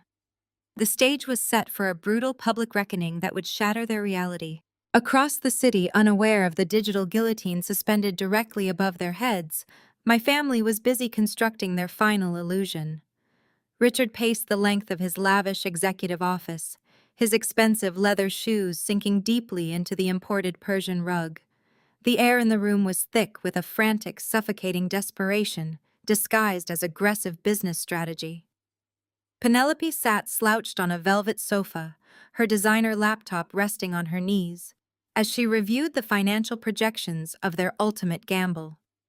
They were staring down the barrel of total corporate annihilation. The stolen client funds siphoned from Penelope's hedge fund had merely delayed the inevitable collapse of their empire. Their creditors were aggressively circling, demanding audited financial statements that would instantly expose the massive black hole in their accounts. If they missed the upcoming quarterly reporting deadline, the Securities and Exchange Commission would initiate an audit that would immediately trigger federal indictments. Their absolute only hope for survival rested on a single, monumental state initiative. Governor Mitchell had recently announced a massive $500 million public contract to build a network of highly advanced technology integrated educational facilities across the state. It was a revolutionary project meant to completely modernize public learning, focusing specifically on accessible architecture and digital infrastructure for neurodivergent students. Richard and Penelope did not care about the students or the community benefits. They only saw a giant, unguarded pile of government cash waiting to be seized. Winning that staggering $500 million contract would provide a massive immediate advance payment for construction costs. That initial influx of state capital was exactly what they desperately needed to quietly replace the embezzled funds, pay off Richard's predatory lenders, and permanently bury their federal crimes before the authorities caught on. Richard slammed his fist on his heavy mahogany desk, declaring that they had the political connections to easily manipulate the bidding process. He was operating under the archaic, dangerous delusion that government contracts of this magnitude were still handed out based on golf course handshakes and country club pedigree. He adamantly refused to acknowledge that his company entirely lacked the technological infrastructure, the specialized educational expertise, or the ethical standing to fulfill the state's complex requirements. Penelope loudly agreed with him, furiously typing on her keyboard as she falsified their corporate compliance records to meet the bid requirements. She arrogantly stated that the other competing firms were just a bunch of weak, idealistic tech nerds who lacked the killer instinct necessary to secure political alliances. She genuinely believed her aggressive corporate posturing and ruthless negotiation tactics would effortlessly intimidate the state selection committee. The heavy office door swung open and Beatrice glided into the room, clutching a stack of heavy gold-foiled envelopes against her chest. My mother was practically vibrating with a toxic, desperate kind of excitement. She announced loudly that she had successfully secured their access to the ultimate arena. Beatrice had just drained the absolute last of the stolen funds from her fraudulent shell charity to purchase a premium diamond tier table at the highly anticipated Governor's Gala.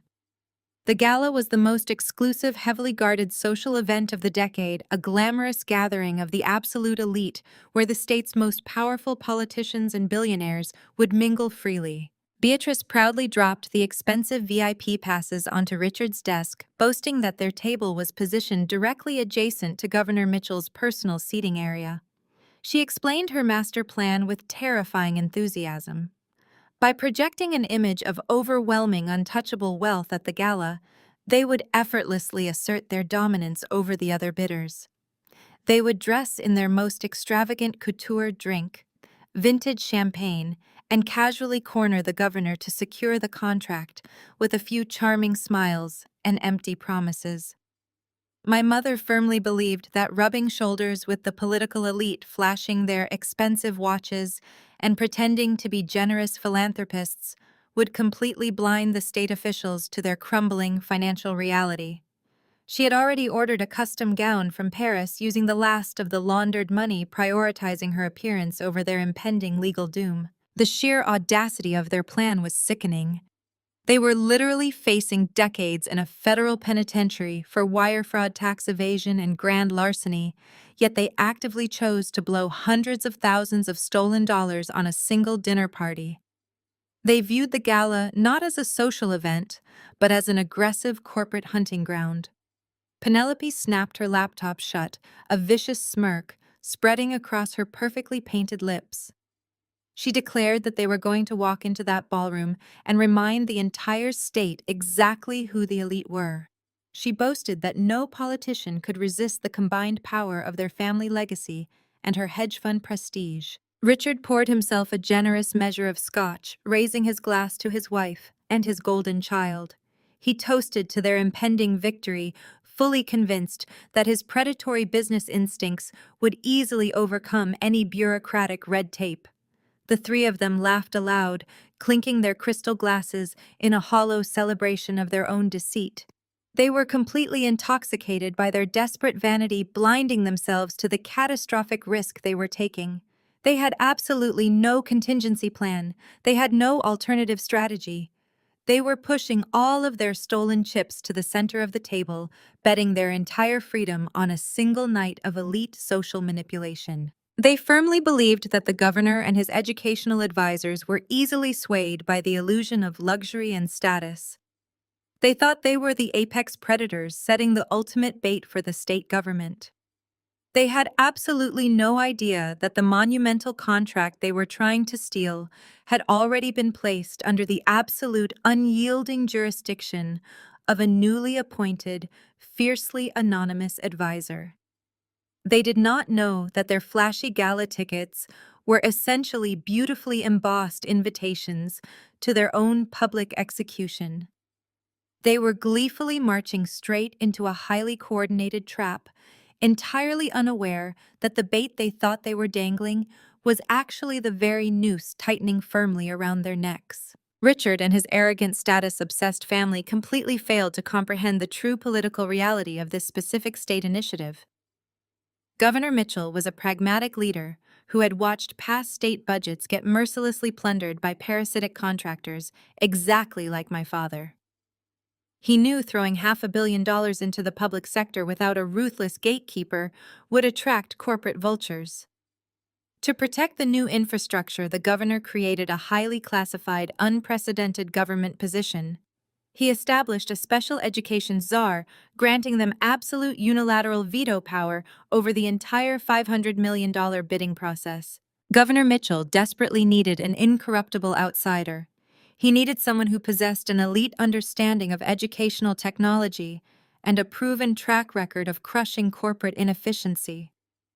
Bypassing the usual political insiders, he approached the most formidable force in the industry. He reached out to the anonymous chief executive officer of Lumina Ed. I accepted the appointment under one strict condition. My identity as the czar would remain completely classified until the exact moment the final contract was awarded. The state eagerly agreed, keeping my name off every public registry and every press release.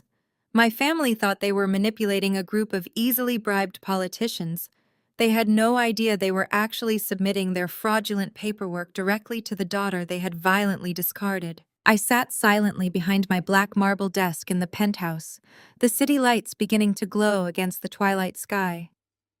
Resting dead center on my immaculate workspace was the official bid proposal submitted by Richard's commercial real estate firm. The document was an absolute masterpiece of corporate fiction. I turned the crisp pages, reading through the blatant lies and wildly exaggerated financial projections. Penelope had doctored the asset ledgers to make the company appear incredibly liquid, masking the massive debt suffocating their operations. They included stock photos of high-tech classrooms and wrote hollow paragraphs about their commitment to neurodivergent students. It was sickening. They were trying to finance their luxury cars and country club memberships using funds meant for the very children they had once called defective. A profound sense of cold, calculated closure settled over me. I reached into my top desk drawer and pulled out a heavy, bright red ink fountain pen. I did not feel a single ounce of hesitation, guilt, or familial obligation. I looked at the signature page where Richard had boldly signed his name with his usual aggressive flourish, fully expecting to receive a massive government bailout. I uncapped the pen, pressing the bright red ink against the expensive paper. With a few sharp, deliberate strokes, I scrawled a definitive, undeniable rejection code diagonally across his fraudulent proposal. I officially terminated his bid, legally blocking him from securing a single cent of the massive state contract. I closed the folder and pushed it aside. The financial trap was fully armed. I then reached across the desk for the encrypted metal flash drive that Jamal had bravely provided. The small device felt heavy in my palm, pulsing with the gravity of the felonies it contained. It held the irrefutable evidence of Penelope's embezzlement, the fake charity documents, and the money laundering pipeline designed to frame her own husband. I picked up a sleek, midnight blue designer clutch, resting on the edge of my desk. I opened the delicate clasp and carefully locked the flash drive inside. It was the ultimate digital weapon, and I was going to hand-deliver it to the authorities right in the middle of their elite social conquest. The long, exhausting time for hiding in the shadows was now officially over. I stood up from my desk and walked toward the private dressing room attached to my office. For years, I had deliberately worn sensible slacks and plain blazers, rejecting the superficial vanity that consumed my mother and sister. But tonight was different. Tonight, I was not just a developer or a quiet philanthropist. I was stepping onto the battlefield of the political elite to publicly execute a corrupt empire. I needed armor. Waiting for me was a breathtaking custom-tailored evening gown. It was constructed from a heavy midnight blue silk that matched my clutch, designed with sharp architectural lines that projected pure, unyielding authority. As I slipped into the dress, I looked at my reflection in the floor-to-ceiling mirror. I did not look like the exhausted, broken girl who had quietly walked out of her parents' living room years ago. I did not look like the desperate, starving teacher eating cheap instant noodles in a freezing studio apartment. I looked like a titan. I fastened a simple, elegant diamond necklace around my throat, a quiet testament to the massive wealth I had built entirely on my own merit. My phone vibrated on the vanity. It was a secure message from Jonathan, my general counsel.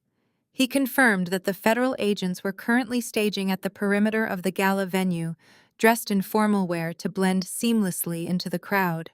He also verified that Jamal's young children had been successfully relocated to the secure luxury estate outside the city limits, entirely safe from the impending blast zone. Jamal was currently en route to the gala, carrying the finalized divorce and full custody papers. Every single moving piece of our coordinated strike was perfectly locked into position. I took a deep, steadying breath, letting the calm, icy focus wash over me. The stage was perfectly set. My family was busy adjusting their stolen designer clothes, preparing to toast their imaginary victory with vintage champagne. They were blindly walking into the grand ballroom, believing they were the apex predators. They were about to discover that there is always a bigger fish in the ocean. I grabbed my clutch, walked out of my massive penthouse office, and stepped directly into the private elevator. The heavy doors slid shut, and I began my descent toward the governor's gala, ready to burn their toxic illusion to the ground. My heavily armored black town car glided through the bustling streets of the financial district, eventually pulling up to the grand entrance of the State Museum of Art and History. The venue was entirely transformed for the governor's gala. It was absolutely dripping with extravagant wealth, high-ranking politicians, and swarms of flashing media cameras. A red carpet stretched up the massive marble steps, flanked by aggressive security details and local journalists desperate for a quote from the state's billionaire class. I waited as my driver circled the vehicle and opened my door. I stepped out into the crisp evening air. The flashing bulbs of the paparazzi cameras instantly reflected off the heavy midnight blue silk of my custom-tailored evening gown. I walked up the carpet with the absolute unyielding posture of a woman who owned the ground she stood on. The media did not know my name, but they immediately recognized the aura of untouchable power I projected. I moved past the velvet ropes and stepped into the cavernous lobby of the museum. The space was breathtaking, filled with towering floral arrangements, classical musicians playing on a raised balcony, and hundreds of the most influential people in the country holding crystal flutes of vintage champagne. I scanned the crowded room, my eyes searching for my designated contact from the governor's office. Before I could even locate the VIP escort, I found myself walking directly into the very people I came to destroy. Standing near a massive ice sculpture, aggressively networking with a group of uncomfortable state senators, were Beatrice, Richard, and Penelope. They were exactly as I remembered them, yet somehow even more desperate. Richard wore a tuxedo that looked slightly too tight, his face flushed from alcohol and the crushing stress of his impending bankruptcy. Beatrice was draped in an overly sequined dress, her neck heavy with diamonds I knew she could no longer afford. Penelope stood between them, holding a glass of champagne like a weapon, projecting a fake aggressive confidence. I did not alter my path. I walked straight toward them, my heels clicking sharply against the polished marble floor. It was Penelope who spotted me first. Her mouth actually dropped open, her glass pausing mid-air. Richard and Beatrice followed her gaze, turning to face me. The initial reaction on all three of their faces was a picture of pure, paralyzing shock. For a fleeting 5 seconds, they were completely stunned. They were looking at the daughter they had discarded like trash, the woman they had labeled a pathetic, lowly teacher, now standing before them, radiating a level of immaculate, effortless wealth they spent their entire lives trying to fake. They stared at my expensive gown, my flawless styling, and the unmistakable confidence burning in my eyes. They simply could not process the visual information in front of them. But true to their toxic nature, that shock did not lead to introspection or guilt. It rapidly morphed into vicious, defensive arrogance. The utter panic of seeing me looking like a titan triggered their deeply ingrained need to belittle me. They instantly reverted to the only dynamic they understood, which was trying to crush me to elevate themselves. Beatrice let out a sharp, condescending gasp, aggressively fanning herself with her hand, as if my mere presence was an insult to her highly refined sensibilities. Richard stepped forward, his face turning a deep, angry shade of purple, completely furious that I dared to disrupt his desperate attempt to secure a government bailout. Penelope stepped directly into my personal space, her eyes narrowing with malicious intent. She looked me up and down, a cruel, mocking sneer twisting her perfectly painted lips. She loudly scoffed, making sure her voice carried over the elegant string music to the surrounding guests. She aggressively demanded to know whose rich husband I had to sleep with to borrow such an expensive dress. She laughed a high grating sound and told me that putting lipstick on a public school employee did not change the fact that I was still a complete failure. She declared that I looked absolutely ridiculous trying to play dress-up in a world where I clearly did not belong. Beatrice quickly joined the attack, flanked by Richard. My mother loudly accused me of stalking them. She raised her voice, intentionally drawing the attention of the nearby state senators and wealthy socialites they had been trying to impress just moments before. Penelope pointed an accusing finger at my chest, vehemently declaring that I was crashing this highly exclusive event simply to beg them for money. She announced to the gathering crowd that I was a bitter, estranged sister who had ruined my own life and was now desperate for a handout from their successful hedge fund. She spun a rapid, vicious lie claiming I had tracked them down to extort them, embarrassing the family on the most important night of their professional careers. Richard crossed his arms, puffing out his chest in a pathetic display of intimidation. He ordered me to turn around and walk out the door before he had me arrested for trespassing. He claimed I was a mentally unstable liability, a stain on their impeccable family legacy, and that I had absolutely no business breathing the same air as the state's financial elite. He told the whispering guests around us to ignore my presence, apologizing for his troubled daughter's pathetic attempt at a public shakedown. They threw every insult, every lie, and every piece of toxic manipulation they had straight at my face, fully expecting me to shrink away in tears. I stood perfectly still, letting their venom wash over me, without absorbing a single drop. 5 years ago, this very public humiliation would have completely shattered my soul. But tonight, their desperate hostility only proved exactly how fragile they truly were. I maintained a chilling silence, offering only a slow, knowing smile. They had absolutely no idea that I held their absolute destruction right in my hands. Richard closed the remaining distance, his massive frame blocking my path into the grand ballroom. His face contorted into pure rage. He lowered his voice to a harsh whisper, ensuring the surrounding state senators could not hear his vicious threats. He demanded that I turn around and walk out immediately. He stated his real estate firm was on the verge of securing a monumental state contract, and he would not allow a discarded public school teacher to ruin his corporate image. He warned that if I took one single more step, he would personally see me arrested. Penelope stepped up beside him, crossing her arms tightly. She hissed that I was a pathetic liability to their social standing. She claimed my cheap stunt was a desperate plea for attention and that I was completely out of my depth surrounded by billionaires and political titans. She told me to take my fake designer dress and go back to wiping tables in my miserable classroom before they had me thrown into a police cruiser for espionage. She leaned in close, whispering that I was nothing but a ghost they had successfully exorcised years ago. Beatrice turned toward the perimeter of the lobby.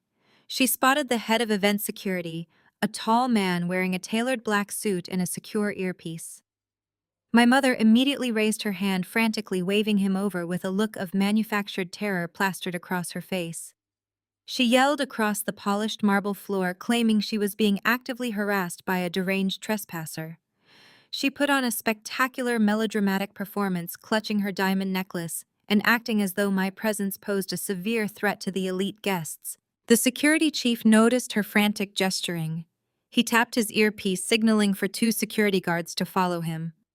The 3 men marched purposefully through the crowd of wealthy socialites and politicians, heading directly toward our tense standoff.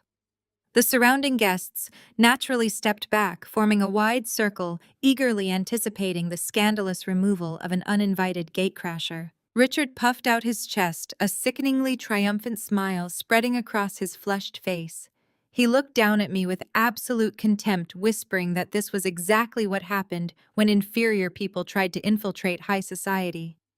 Penelope let out a quiet, mocking laugh, her eyes shining with malicious glee.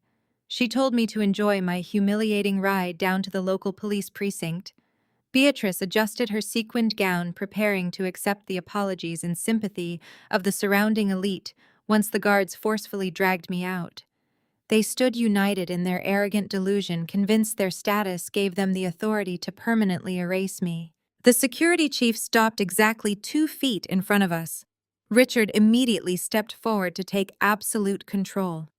He pointed an aggressive finger directly at my chest and demanded that the chief physically remove me from the premises. He loudly declared that I was an unstable stalker who had not secured a ticket and was actively threatening his esteemed family. He demanded I be escorted out through the service elevator so as not to cause any disruption to the governor's prestigious event. He spoke to the chief like a master addressing a subordinate. The security chief did not even glance at Richard. He completely ignored my father's aggressive commands. Instead, he turned his full, undivided attention directly to me. He looked at my face, then glanced down at a secure digital tablet he held in his left hand, seamlessly matching my identity to the highly classified VIP manifest provided by the state government. The heavy, intimidating posture of the security chief instantly evaporated. He stood up perfectly straight, brought his hands respectfully to his sides, and bowed his head toward me in a gesture of unquestionable reverence. "Right this way, ma'am," the security chief announced, his deep voice carrying clearly across the sudden dead silence of the lobby. "Governor Mitchell is waiting for you at the VIP center table. He requested that we escort you personally the moment you arrived." The words hung in the crisp, air-conditioned air like a detonated explosive. The immediate violent shift in the atmosphere was breathtaking. The arrogant, triumphant sneers on the faces of Beatrice, Richard, and Penelope did not just fade, they violently shattered. They completely melted into pure, paralyzing horror. Richard staggered backward half a step, his mouth hanging open as his brain entirely failed to process what his ears had just heard. The aggressive red flush drained completely from his cheeks, leaving him looking like a terrified hollow shell. Beatrice let out a small, strangled gasp, her hands dropping limply to her sides.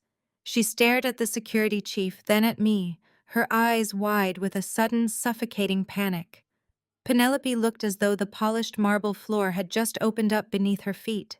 The cruel light in her eyes instantly died, replaced by cold dread. She physically trembled, spilling her champagne. In that single suspended moment, the terrifying reality of their situation began to crash down upon them. They realized the armed security force of the most exclusive political gala in the state was bowing in submission to the daughter they had discarded. They realized I was not a gatecrasher, but a highly anticipated guest of honor, requested personally by the state governor himself.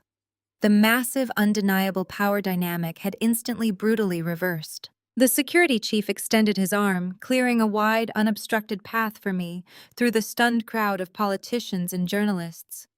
I did not offer my family a single word of explanation. I did not stop to gloat. I did not even grant them a parting glance. I simply lifted my chin, adjusted my grip on my midnight blue clutch, holding the encrypted flash drive, and walked straight past them. I left Beatrice, Richard, and Penelope standing frozen in the lobby, completely suffocating in their own profound terror as I made my way toward the grand ballroom to execute their absolute destruction. I entered the grand ballroom guided by heavy mahogany doors that opened seamlessly before me. The scale of the venue was magnificent, bathed in the warm glow of thousands of crystal prisms cascading from the ceiling. A sea of the most influential figures in the state filled the room, their quiet murmurs of networking creating a low hum of power. I was escorted past rows of lavishly decorated tables, moving directly toward the front. The VIP center table was elevated slightly above the rest, positioned right beneath the main stage. Governor Mitchell sat there engaged in a conversation with his chief of staff. When he saw me approach, he immediately stood up, extending a warm and genuine hand. He greeted me not as a subordinate, but as a respected equal, thanking me for finally stepping out of the shadows. I took my seat beside him, placing my midnight blue clutch on the crisp white linen tablecloth. Inside that small bag rested the encrypted flash drive that would end my family. From my vantage point at the center table, I could see the entire ballroom. I let my eyes scan the dim periphery of the room, looking past the billionaires and political titans. Way in the back, seated at a poorly positioned table near the kitchen service doors, I spotted them. Richard, Beatrice, and Penelope had managed to find their assigned seats. Their previous arrogance had been entirely stripped away, replaced by an unmistakable aura of dread. They sat rigidly in their chairs, their eyes locked onto my position at the governor's table. They were completely paralyzed, unable to comprehend how the daughter they had banished was currently sitting shoulder to shoulder with the most powerful man in the state. They were squirming in their expensive clothes, the horrific reality of their situation slowly wrapping around their throats like a vice. The chimes rang out, signaling the official commencement of the gala. The low hum of the crowd hushed into absolute silence as the lights dimmed, focusing entirely on the main stage. Governor Mitchell adjusted his suit jacket and walked up the steps, taking his place behind the polished wooden podium. He looked out over the sea of attendees, his expression carrying the heavy weight of a leader ready to enact monumental change. He welcomed the guests, acknowledging the tremendous wealth and influence gathered in the room tonight. But he quickly shifted his tone, cutting through the pleasantries to address the real reason for this historic gathering. He spoke about the profound crisis infecting the public education system. He detailed the systemic failures that had abandoned the most vulnerable students, leaving neurodivergent children behind in a rigid, outdated infrastructure. His words were sharp and uncompromising. He declared that for too long the state had thrown taxpayer money at greedy, opportunistic contractors who cared nothing for the students and everything for their own profit margins. I watched Richard flinch from his seat in the back of the room. The governor stated that the state was no longer going to tolerate corruption, vanity, or empty promises. He announced that the upcoming $500 million educational development contract would be the most heavily scrutinized project in the history of the state. To ensure absolute integrity, the governor explained he had sought out a true pioneer. He told the captivated audience about a visionary leader who had quietly revolutionized special education on a national scale. He spoke of an individual who did not just build a company, but engineered a lifeline for voiceless children. He revealed that this anonymous founder had secretly donated tens of millions of dollars from her own personal wealth to save failing school districts, asking for absolutely no public recognition in return. The ballroom was completely mesmerized. Whispers rippled through the crowd as the elite guests tried to guess the identity of this mysterious philanthropist. Governor Mitchell leaned into the microphone, his voice resonating with deep admiration. He announced that to protect the integrity of the $500 million state contract, he had created the position of Special Education Czar. He confirmed to the entire room that this czar possessed absolute unilateral veto power over every single bid submitted for the massive project. He made it undeniably clear that no politician, no lobbyist, and no real estate developer could bypass her authority. She alone held the keys to the kingdom. I glanced toward the back of the room. Penelope looked as if she was going to be physically sick. She was clutching the edge of her table, her knuckles stark white. Beatrice was trembling, her hand pressed hard against her mouth. Richard sat completely frozen, the color fully drained from his face. The pieces were slamming together in their minds. The monumental contract they desperately needed to avoid federal prison was controlled by one person. The governor raised his hand, gesturing directly toward my table.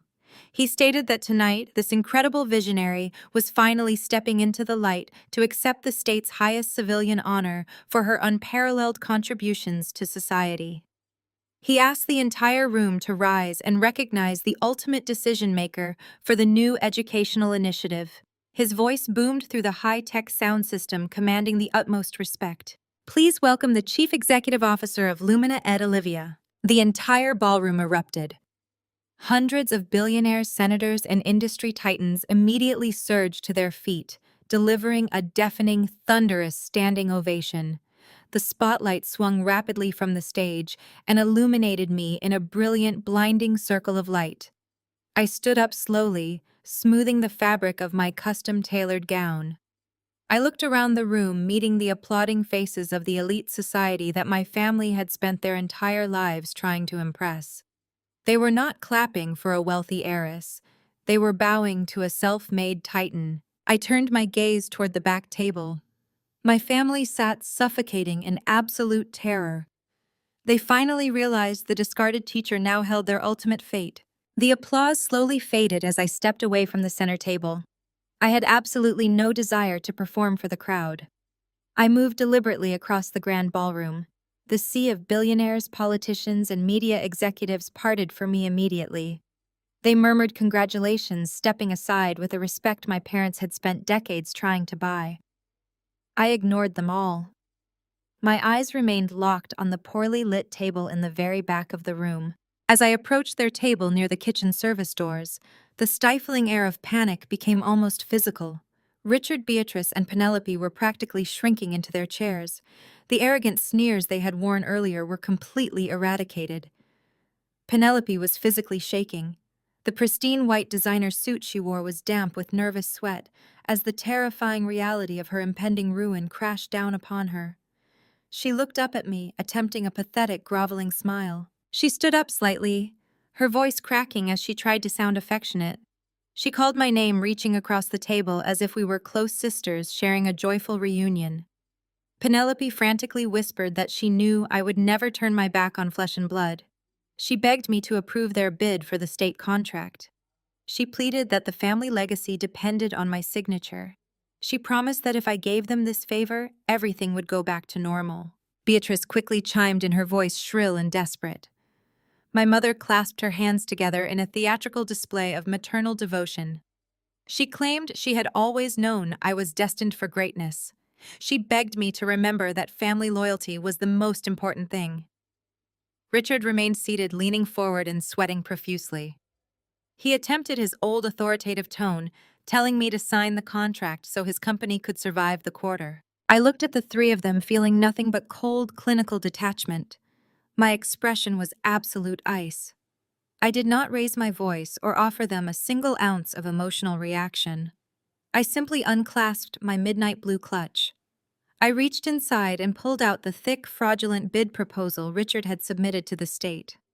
I dropped the heavy document directly onto the center of their table.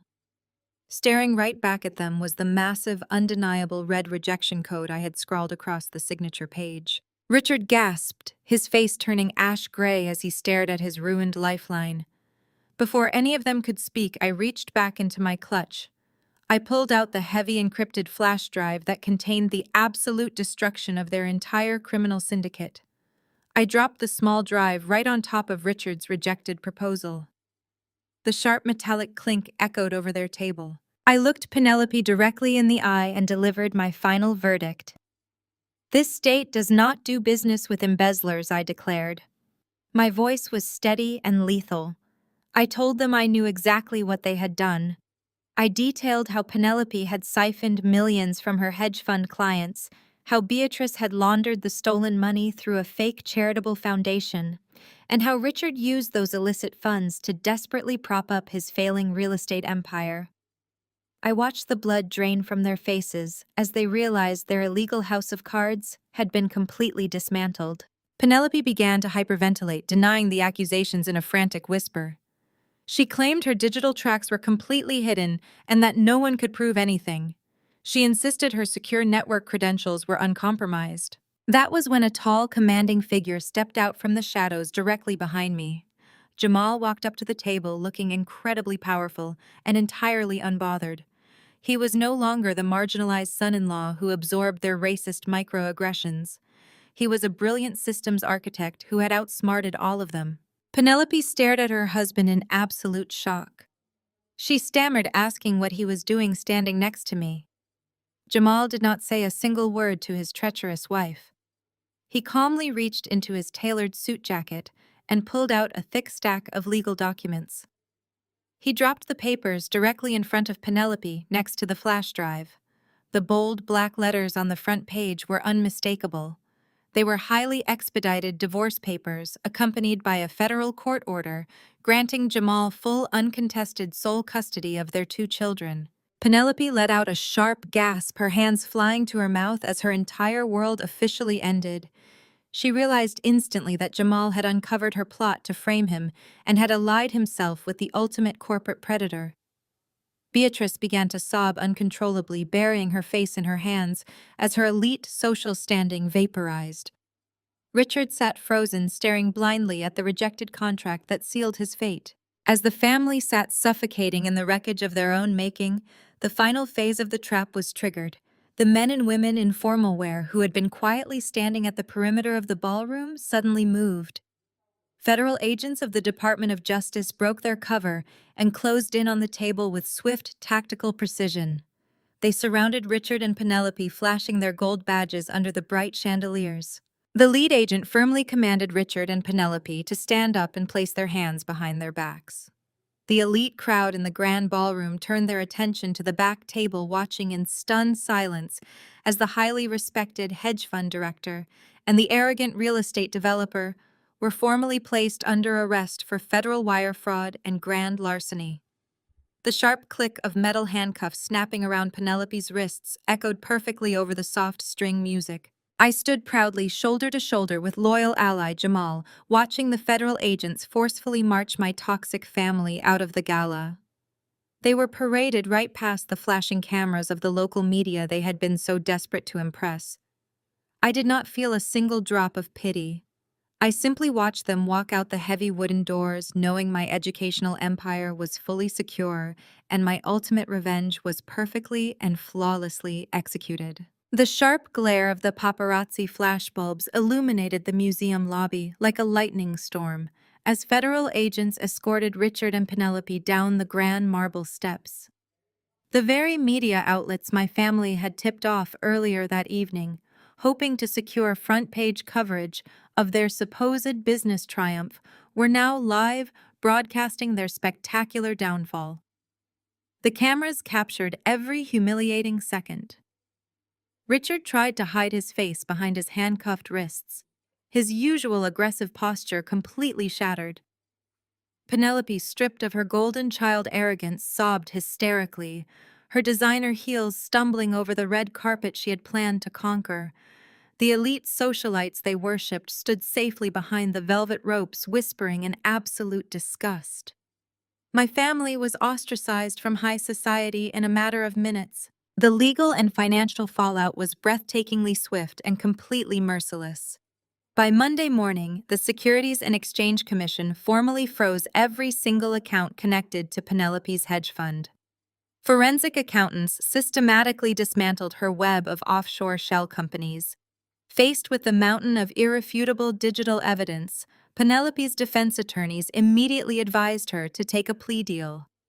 She was sentenced to 15 years in federal prison for massive wire fraud and grand larceny. She traded her custom-tailored power suits for a standard-issue jumpsuit permanently locked away from the luxury she had stolen to maintain. Richard faced an equally devastating ruin.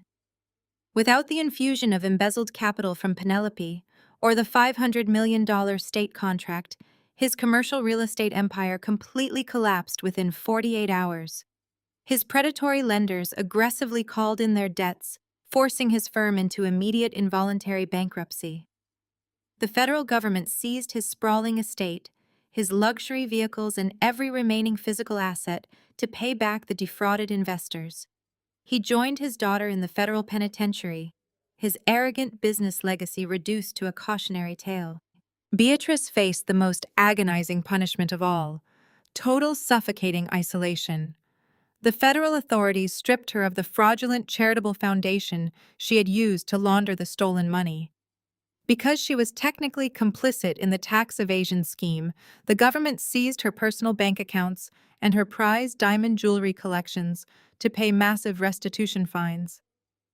She avoided prison only because she successfully argued absolute financial ignorance, proving she was merely a vain pawn in Penelope's grand design. But avoiding a jail cell did not save her from her worst nightmare. Beatrice was left entirely bankrupt and completely alone. She was forced to vacate her massive mansion and move into a tiny, dilapidated apartment in a low-income neighborhood far outside the city limits. Her wealthy country club friends instantly abandoned her, deleting her phone number and erasing her from their exclusive social circles. Beatrice spent her days sitting in her cramped, peeling apartment, crying over old society magazines and mourning the fake empire she had sacrificed her own daughter to build. She reached out to my corporate office multiple times, desperately begging my executive assistants for a meeting or a handout. My security team blocked every single attempt. I had promised she would never have access to my life again, and I kept that promise with absolute chilling precision. While my toxic blood relatives paid the ultimate price for their greed, the people who actually demonstrated loyalty flourished. Jamal seamlessly executed our relocation strategy. The morning after the gala, he and his 2 young children woke up in a beautiful, heavily secured luxury estate that I had purchased specifically for them. The pristine property sat on 10 acres of private woodland, ensuring they would never be disturbed by the media circus surrounding Penelope's highly publicized trial. Jamal did not just gain his freedom in full custody, he gained the profound professional respect he had always deserved. I appointed him as the Chief Operating Officer of Lumina Ed's Global Philanthropic Foundation. He was given a massive operational budget and complete creative control over designing secure next-generation learning networks for underprivileged school districts across the country. He thrived in his new executive role, building a magnificent life for his children, completely free from the racist microaggressions and suffocating vanity of his former in-laws.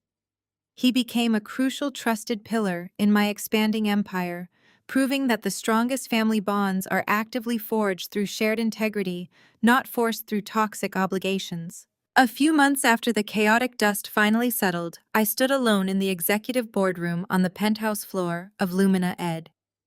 The massive space was quiet, bathed in the soft morning sunlight streaming through the floor-to-ceiling glass windows. I looked out over the sprawling city skyline, watching the bustling streets below. I thought about the terrified, exhausted public school teacher who had walked out of her parents' house with nothing but a wooden cigar box and a broken heart. That girl was entirely gone. In her place stood a titan who had revolutionized a broken educational system, amassed incredible wealth, and single-handedly orchestrated the destruction of a corrupt criminal syndicate. I walked over to the head of the long black marble conference table and gently placed my hand on the polished surface. I had built this entire empire in the shadows, entirely fueled by the pain of their brutal rejection. They had demanded that I conform to their shallow, hollow definition of success. They had tried to convince me that power was derived from designer handbags, country club memberships, and stolen trust funds. They were spectacularly wrong. True power does not require a loud voice, a flashy wardrobe, or the superficial validation of elite society. True power is the quiet, unbreakable resolve to build something meaningful from the ashes of betrayal. I smiled, feeling a profound, absolute peace settle into my soul. I had finally learned the most valuable lesson of all. True family is never defined by toxic bloodlines that demand you shrink yourself to fit their fragile egos. True family is defined by loyalty, by the people who stand fiercely by your side when the world turns dark, and by the magnificent, unyielding life you choose to build on your own terms. The story of Olivia powerfully illustrates that our true worth is never defined by those who are blinded by superficial metrics of success. When Olivia was cruelly discarded by her parents and sister for choosing a noble but modest profession, she faced a profound crossroads. She could have internalized their toxic judgment and spent her life desperately trying to earn their conditional love. Instead, she chose to redefine success entirely on her own terms. The most compelling lesson here is that rejection from a toxic environment is often a necessary catalyst for ultimate liberation. By walking away from her family's opulent but morally bankrupt world, Olivia reclaimed her narrative. She channeled her pain into relentless ambition, creating a legacy that brought genuine value to society rather than simply enriching herself. Her journey demonstrates that true power does not roar. It does not demand attention through designer clothes, country club memberships, or arrogant displays of wealth. True power is built silently in the shadows through resilience, integrity, and hard work. When the facade of her family crumbled under the weight of their own deceit and greed, Olivia stood unshaken because her foundation was built on reality rather than illusion. We often mistakenly believe that bloodlines dictate our loyalties and our worth. However, this narrative teaches us that family is a title earned through mutual respect and unwavering support, not a right granted by genetics. Olivia found her true family in allies like Jamal and the students she fought to protect. Her ultimate victory was not the public downfall of her abusers, but her arrival at a place of absolute inner peace and self-sufficiency. If you are currently holding on to a relationship that diminishes your light, gather your courage, walk away from the toxicity, and start building your own magnificent empire today.